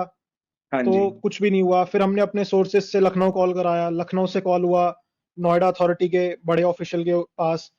उन मैम ने उसी टाइम पे इस बाबू को नीचे फोन करके कहा कि इसको रिजॉल्व करो। अब वो रिजॉल्व करके फिर बाबू ने बताया कि आपको सिर्फ एक एफिडेविट देना है 10 रुपए के स्टैम्प पेपर पे कि हमने कोई भी किसी भी तरीके की अनऑथराइज कंस्ट्रक्शन नहीं की है, और अगर की है और इंस्पेक्शन पे पता चल जाता है तो हम उसे खुद रिमूव करेंगे या नोएडा अथॉरिटी उसे रिमूव कर देगी और हम उसे चार्जेस दे देंगे। सिर्फ ये एक एफिडेविट लगना था और ये हमारा वो एफिडेविट इशू और रिजॉल्व साथ हो गया। उसमें साथ में एक लाइन और है कि अगर आगे पाया जाता है कि हमारे यहाँ वो कंस्ट्रक्शन है, तो हमारी आप लीज डीड कैंसिल करने का भी आपके पास प्रावधान है, तो आप कर सकते हैं। एक सिंपल 10 रुपए का एफिडेविट लेके वो कर देते हैं। बट ये कोई डीलिंग क्लर्क हम्म आपको इसलिए नहीं बताएगा कि आप जब तक 4 क्योंकि वो चक्कर पैसे काट कैसे चुके होंगे, कमाएगा। पैसे कमाएगा कैसे। हाँ। तो बहुत सिंपल तरीका उनका ये है। तो नेक्स्ट पॉइंट पे हम बढ़ते हैं कि एक हम पार्किंग को लेके दिल्ली में तो बहुत प्रॉब्लम होती है। नोएडा में पार्किंग का क्या इशू है, क्या पार्किंग के राइट्स हैं ओनर्स के या लीजीज के, क्या पार्किंग के राइट्स हैं? मेरे घर के सामने मैं पार्किंग कर सकता हूँ नहीं कर सकता, उसको लेके क्या रेगुलेशंस हैं? रेगुलेशन बहुत सिंपल है। जो प्लॉट आपको अलॉट हुआ है वो प्लॉट आपका है टिल द लीज पीरियड। और आपके हम्म। जो पार्किंग राइट्स आप कह रहे हैं कि घर के सामने की जगह है, वो वहां पे आपके पार्किंग राइट्स हैं, वो नहीं है। बेसिकली वो नहीं है। आपको सिर्फ अलाउड है अच्छा। 2 मीटर तक का रैंप बनाना। जो एक रैंप हम्म। होता है ड्राइववे के लिए, बस 2 मीटर का एक रैंप आप बना सकते हैं। अदरवाइज आपके पास कोई राइट नहीं है कि आपका कॉर्नर घर है तो आप साइड में खड़ी करेंगे या आप सामने खड़ी करेंगे। कि ये म्यूचुअल अंडरस्टैंडिंग होती है एक नेबर्स में या आस पड़ोस के लोगों में कि किसकी कहाँ पार्किंग है। यूजुअली हर कोई अपने घर के सामने पार्क करता है। बट अगर आप बात करें ये कि आपका राइट है, तो अथॉरिटी ऐसा कोई राइट देती नहीं है किसी को भी। इवन बेसिकली आप चाहे, पार्क ही नहीं करता, अपने घर के सामने एज अ राइट समझते हैं कि मेरा घर है और मेरे घर की हाँ, बाउंड्री है, तो इसके सामने की पार्किंग मेरी ही है। मेरी है। तो वो नहीं पर देता नोएडा अथॉरिटी, ये बहुत नोएडा नया अथॉरिटी कोई मुझे पार्किंग रिसेंट पता राइट्स नहीं चला देता। था। हाँ, तो कोई ऐसा क्योंकि पार्किंग के राइट्स नहीं है, क्योंकि वो कहता है जो अलॉटमेंट आपको दी है सिर्फ आपके उसके हम्म। राइट्स हैं 90 ईयर्स के यूज करने के। अदरवाइज उसके हाँ। बाहर सारा लैंड, इवन आप देखोगे नाले हो गए, ड्रेन पे कवर भी आप नहीं लगा सकते। कवर भी नोएडा अथॉरिटी का ऑफिशियल लगवाएंगे या कोई टाइलिंग वर्क कराना है, इवन आप पेड़ कटवाने, छोटी मोटी प्रूनिंग होनी है, तो वो भी नहीं आप कर सकते। वो भी करेगा नोएडा अथॉरिटी करेगा। बेसिकली अगर मैं अपने घर के फ्रंट को ब्यूटिफिकेशन के लिए कोई पॉट्स लगा रहा हूँ, प्लांटेशन लगा रहा हूँ, तो वो भी अलाउड नहीं है? वो भी आपका धारा 10 में ले लेंगे उस चीज को भी कि आपने अनऑथोराइज कंस्ट्रक्शन या अनऑथोराइज उस जगह का यूज कर रहे हैं आप, वो क्योंकि जगह आपकी नहीं है। आप अपनी बाउंड्री के अंदर कितना भी प्लांट प्लांट लगाएं, ब्यूटिफिकेशन करें, बट एज जो आपकी बाउंड्री के बाहर का जगह है, जो ड्रेन है, हम्म। ड्रेन के आगे जगह जो है वो सारा नोएडा अथॉरिटी का है, तो उस पर आप कुछ भी नहीं कर सकते। सब पे आपका धारा 10 का नोटिस लग सकता है। अच्छा, अब इसमें भी एक परेशानी ये हुई थी, क्योंकि हमारा, जैसे मैंने बताया, हमारा घर कॉर्नर प्लॉट है, तो ड्रेनेज साइड में से ही निकलता है। 5 साल तक हमारे घर के ड्रेनेज को कवर नहीं किया था नोएडा अथॉरिटी ने। हमने हर साल काफी लेटर्स लगाए हैं, नोएडा अथॉरिटी को रिक्वेस्ट डाली है कि बड़ी परेशानी होती है यहाँ पे मच्छरों की और स्मेल की, तो इसको कवर कराओ। अब जाके फाइनली लास्ट ईयर हमारे जो घर के वो सीवेज है, पूरा ड्रेनेज है साइड का, वो फाइनली कवर हुआ है अब। और हाँ, यही चीज अगर हम रिसेंटली 6-7 साल पहले खुद अपने पैसे लगा के करवाते तो ये इलीगल माना जाता। बिल्कुल एब्सोल्युटली, क्योंकि देखो वही है ना कि लीज होल्ड प्रॉपर्टी है, राइट्स उनके हैं, सरकार उनकी है, अथॉरिटी वो है, करने वाले वो हैं। सो बस हम रिक्वेस्ट कर सकते हैं कि वो एरिया को मेंटेन रखें। हम अगर नॉर्मल रिक्वेस्ट भी करते हैं तो वो सुनते भी हैं, ऐसा चीज नहीं है कि वो सुनते नहीं है, वो सुनते भी हैं। अगर आपने देखा होगा रिसेंटली फुटपाथ जो बनाए इंटरलॉकिंग टाइल्स के साथ बनाए हैं उन्होंने, जो आपके घर के साथ की जगह भी होगी, तो हर जगह उन्होंने इंटरलॉकिंग टाइल बना दी है, लगाई है, जिससे कि गंदगी कम होती है। हम्म। और इवन वो स्पेस लोग पार्किंग के लिए यूज भी कर लेते हैं, जिससे कि एकदम आपको प्लेन स्पेस मिल जाता है फॉर द पार्किंग पर्पस। अब बात करते हैं एक सर्कल रेट्स के ऊपर। मेजरली दिल्ली और नोएडा के बीच में क्या डिफरेंस है सर्कल रेट्स में? क्या प्रॉपर्टी का अप्रिसिएशन पिछले कुछ सालों में नोएडा में हुआ है?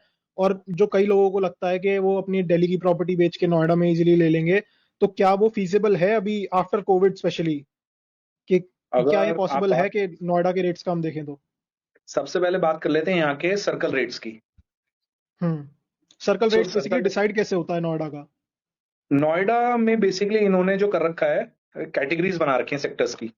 So that start from A+, आपका उसके आगे A B C D E, इस तो तरीके ए से प्लस इन्होंने जैसे कैटेगरी। जैसे अगर मैं दिल्ली में देखूं, दिल्ली में A to H कैटेगरी है, और जो ए कैटेगरी है वो सबसे प्रीमियम एरियाज हैं दिल्ली के, जिनका हाँ, सर्कल रेट 7,74,000 स्क्वायर मीटर है, पर स्क्वायर मीटर है। पर स्क्वायर जैसे मीटर डिफेंस और कॉलोनी है, न्यू फ्रेंड्स कॉलोनी, पर बट स्क्वायर मीटर। पर स्क्वायर मीटर ना। सो नोएडा में जो हम्म मैक्सिमम है, that is 1,75,000 for the A+ category sectors. Premium sectors हैं ये वाले। Premium sectors, for example 14A, जिसमें लिमिटेड इन्वेंट्री है, हम्म वहां बेसिकली वो नोएडा अथॉरिटी के ऑफिशियल्स को ही अलॉटेड है। फिर उसके बाद आता है हम्म 15A एंड 44 में ब्लॉक A एंड B, बस। उसके हम्म बाद ए कैटेगरी आ जाती है। सो अगर आप देखोगे कैटेगरी A+ में सिर्फ आपके 14A, 15A और आपका सेक्टर 44 का ब्लॉक A एंड B। सो यहाँ पे आपके सारे आप इंडस्ट्रियलिस्ट, ब्यूरोक्रेट्स, ये सब लोग रहते हैं।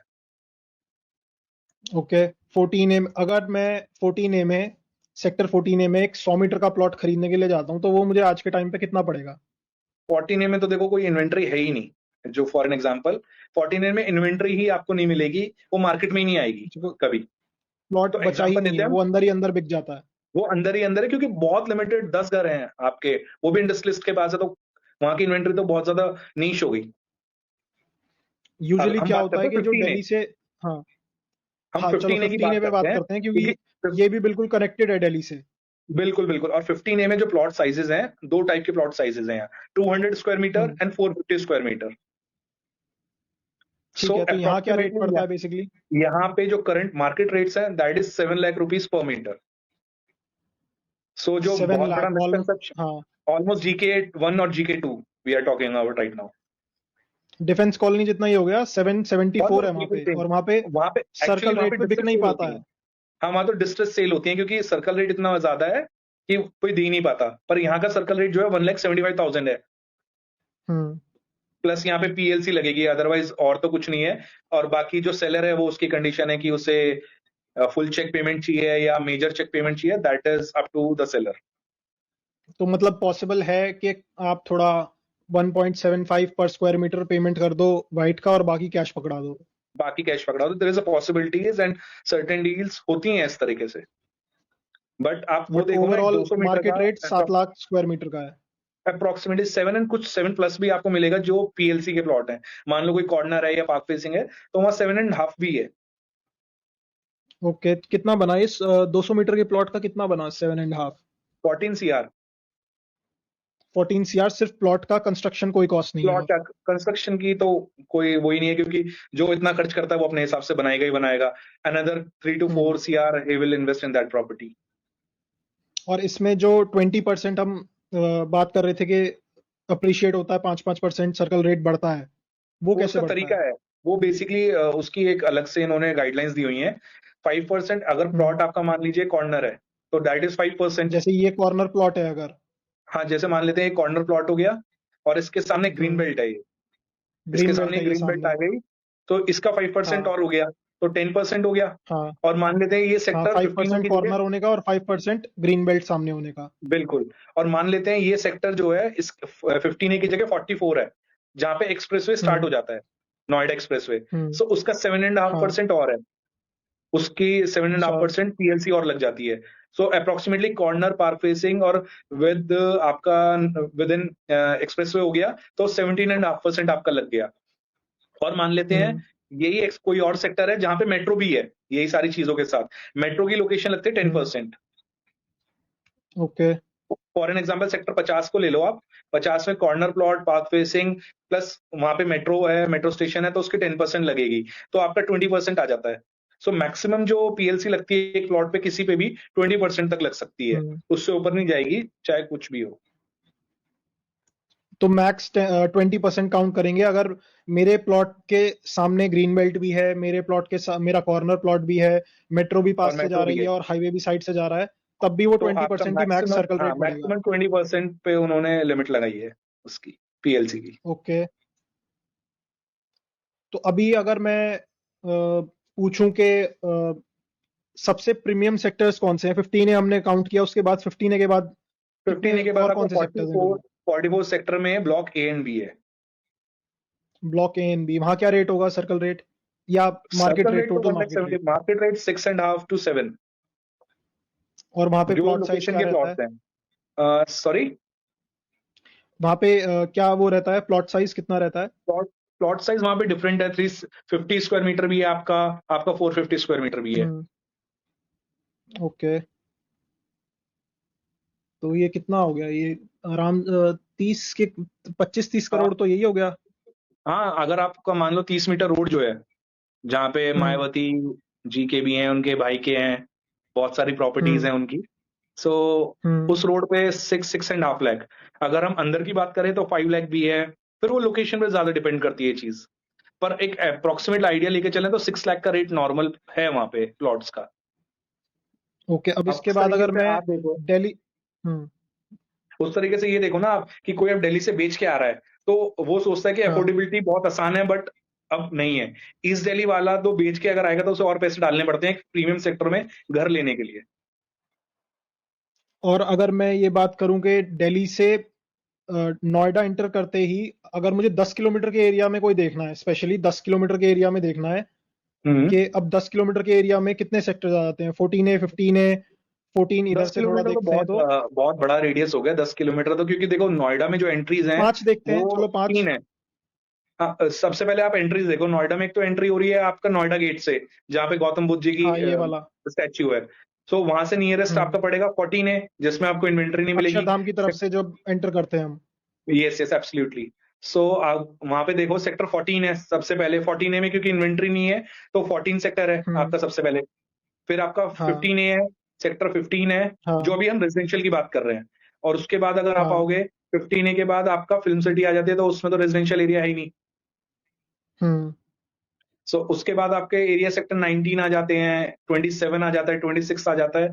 सो अगर रेडियस की बात करें विद इन अ किलोमीटर में हम बात करेंगे, तो आपके मोस्टली जो भी एक्सप्रेसवे या नोएडा एंट्री पे हैं वो प्रीमियम सेक्टर्स हैं रहने के लिए। ठीक है, तो इनमें अगर मैं पूछूं कि सबसे अफोर्डेबल सेक्टर किसी के लिए कोई क्या हो सकता है, जहां सबसे अफोर्डेबल रेट पे हाउसिंग के लिए किसी को प्लॉट मिल जाए, तो वो कौन सा सो होगा? एक एक दो प्लॉट, एक दो सेक्टर्स ऐसे। एक दो सेक्टर्स बेसिकली वो हो सकता है आपका सेक्टर 20, जो अप्रोक्सीमेटली आपका डीएनडी से 3 किलोमीटर्स भी नहीं है, 2.5 किलोमीटर है आपका डीएनडी से सेक्टर 20। हम्म। 20 हो ठीक है, गया ये आपका, सेक्टर 20 है 26 हो नोएडा गया। में। हाँ। They are good sectors, but थोड़ा यहाँ पे क्योंकि पुराने टाइम की अलॉटमेंट्स हैं, पुरानी प्लानिंग में है, तो रोड्स का साइज थोड़ा छोटा है comparatively to the newer but sectors. इन इन सेक्टर 20-26 में तो हाउसिंग के लिए वैसा बचा नहीं है, यहाँ पे तो बेसिकली अपार्टमेंट्स है शायद। नहीं नहीं, 21 एंड 25 है आपका जलवायु विहार, यू आर टॉकिंग अबाउट। अच्छा था। तो सेक्टर 20 ट्वेंटी जो है ट्वेंटी उसमें सिक्स में हाउसिंग भी है है। अभी भी प्लॉट्स? हाँ प्लॉट्स हैं बेसिकली, आपको रीसेल पे ही मिलेंगे मेजरली, क्योंकि अलॉटमेंट तो ऑलरेडी सबकी हो चुकी है, और जो कुछ लेफ्ट ओवर है तो हम्म। उनकी अभी अलॉटमेंट का कोई प्लान नहीं है। ये बेसिकली नोएडा एंट्री से 4-4.5 किलोमीटर के डिस्टेंस पे नहीं ही नहीं है। नहीं, अप्रोक्सीमेटली दैट इज 2.5, अगर अच्छा, आप टू टू डीएनडी एंड से हाफ देखोगे तो। किलोमीटर नोएडा ठीक है। नॉट और यहाँ पे फ्रॉम क्या द एक डीएनडी, एवरेज साइज कितना है, प्लॉट का एवरेज साइज साइज कितना यहाँ है और पे क्या मार्केट हाउसिंग रेट के है? भी हैं 60, यहाँ पे 63 मीटर के भी हैं, 162 भी है, 202 हम्म। भी है, 250 भी है। सो इन सेक्टर्स में जो रेट है अप्रोक्सीमेटली वो आपका चल रहा है 2.5 से 3 लाख रुपए स्क्वायर मीटर। 2.5 से 3। और सर्कल रेट कितना है, तो सर्कल रेट ब्लैक और आपका व्हाइट यहाँ कितना रहेगा? इन सेक्टर्स का है 92,620। 92,620, यानी कि अगर कोई 200 मीटर का प्लॉट लेता है तो 2 करोड़ से नीचे नीचे व्हाइट की पेमेंट है, उसके ऊपर उसके ऊपर मार्केट रेट आपका अप्रोक्सीमेटली वो आ उसके ऊपर जाएगी 3 CR के अराउंड। 3 CR, 5 CR का एक प्लॉट पड़ेगा 200 मीटर का यहाँ पे। हाँ, प्लस गवर्नमेंट चार्जेस अलग हैं। हम्म। रजिस्ट्रेशन चार्जेस और वो सब। रजिस्ट्रेशन ट्रांसफर चार्जेस जो है वो बिल्कुल अलग हैं। तो हमने सारे पॉइंट्स बेसिकली नोएडा अथॉरिटी और नोएडा से रिलेटेड प्रॉपर्टीज के बारे में डिस्कस कर लिए हैं, कैसे नोएडा डिफरेंट है गुड़गांव से, प्लानिंग नोएडा में कैसे होती है, क्या क्या मेजर डिफरेंसेस हैं वो हमने डिटेल में अब सब कुछ डिस्कस कर लिया है। आने वाले एपिसोड में थोड़ा हम कोशिश करेंगे कि नोएडा में जो बड़े बड़े स्कैम्स हुए हैं, बेसिकली Okay. नोएडा अथॉरिटी के ऑफिशियल्स के साथ मिलके हुए हैं, बड़े बड़े बिल्डर्स ने यहाँ पे स्कैम किए हैं, नोएडा के डेवलपमेंट में कैसे किसी पॉलिटिशियंस का क्या जो कहा जाता है रोल कैसे रहा है उनका, तो ये सब चीजें आने वाले उसमें एपिसोड में डिस्कस करेंगे। तब तक के लिए सब वीडियो देखो, लाइक करो, शेयर करो और नेक्स्ट एपिसोड के लिए वेट करो। एंड कोई भी प्रॉपर्टी रिलेटेड कोई भी क्वेरी हो, do leave me a WhatsApp message, that would be more preferable and I would love to answer you all. Thank you. Okay, thank you. Take care. Bye bye.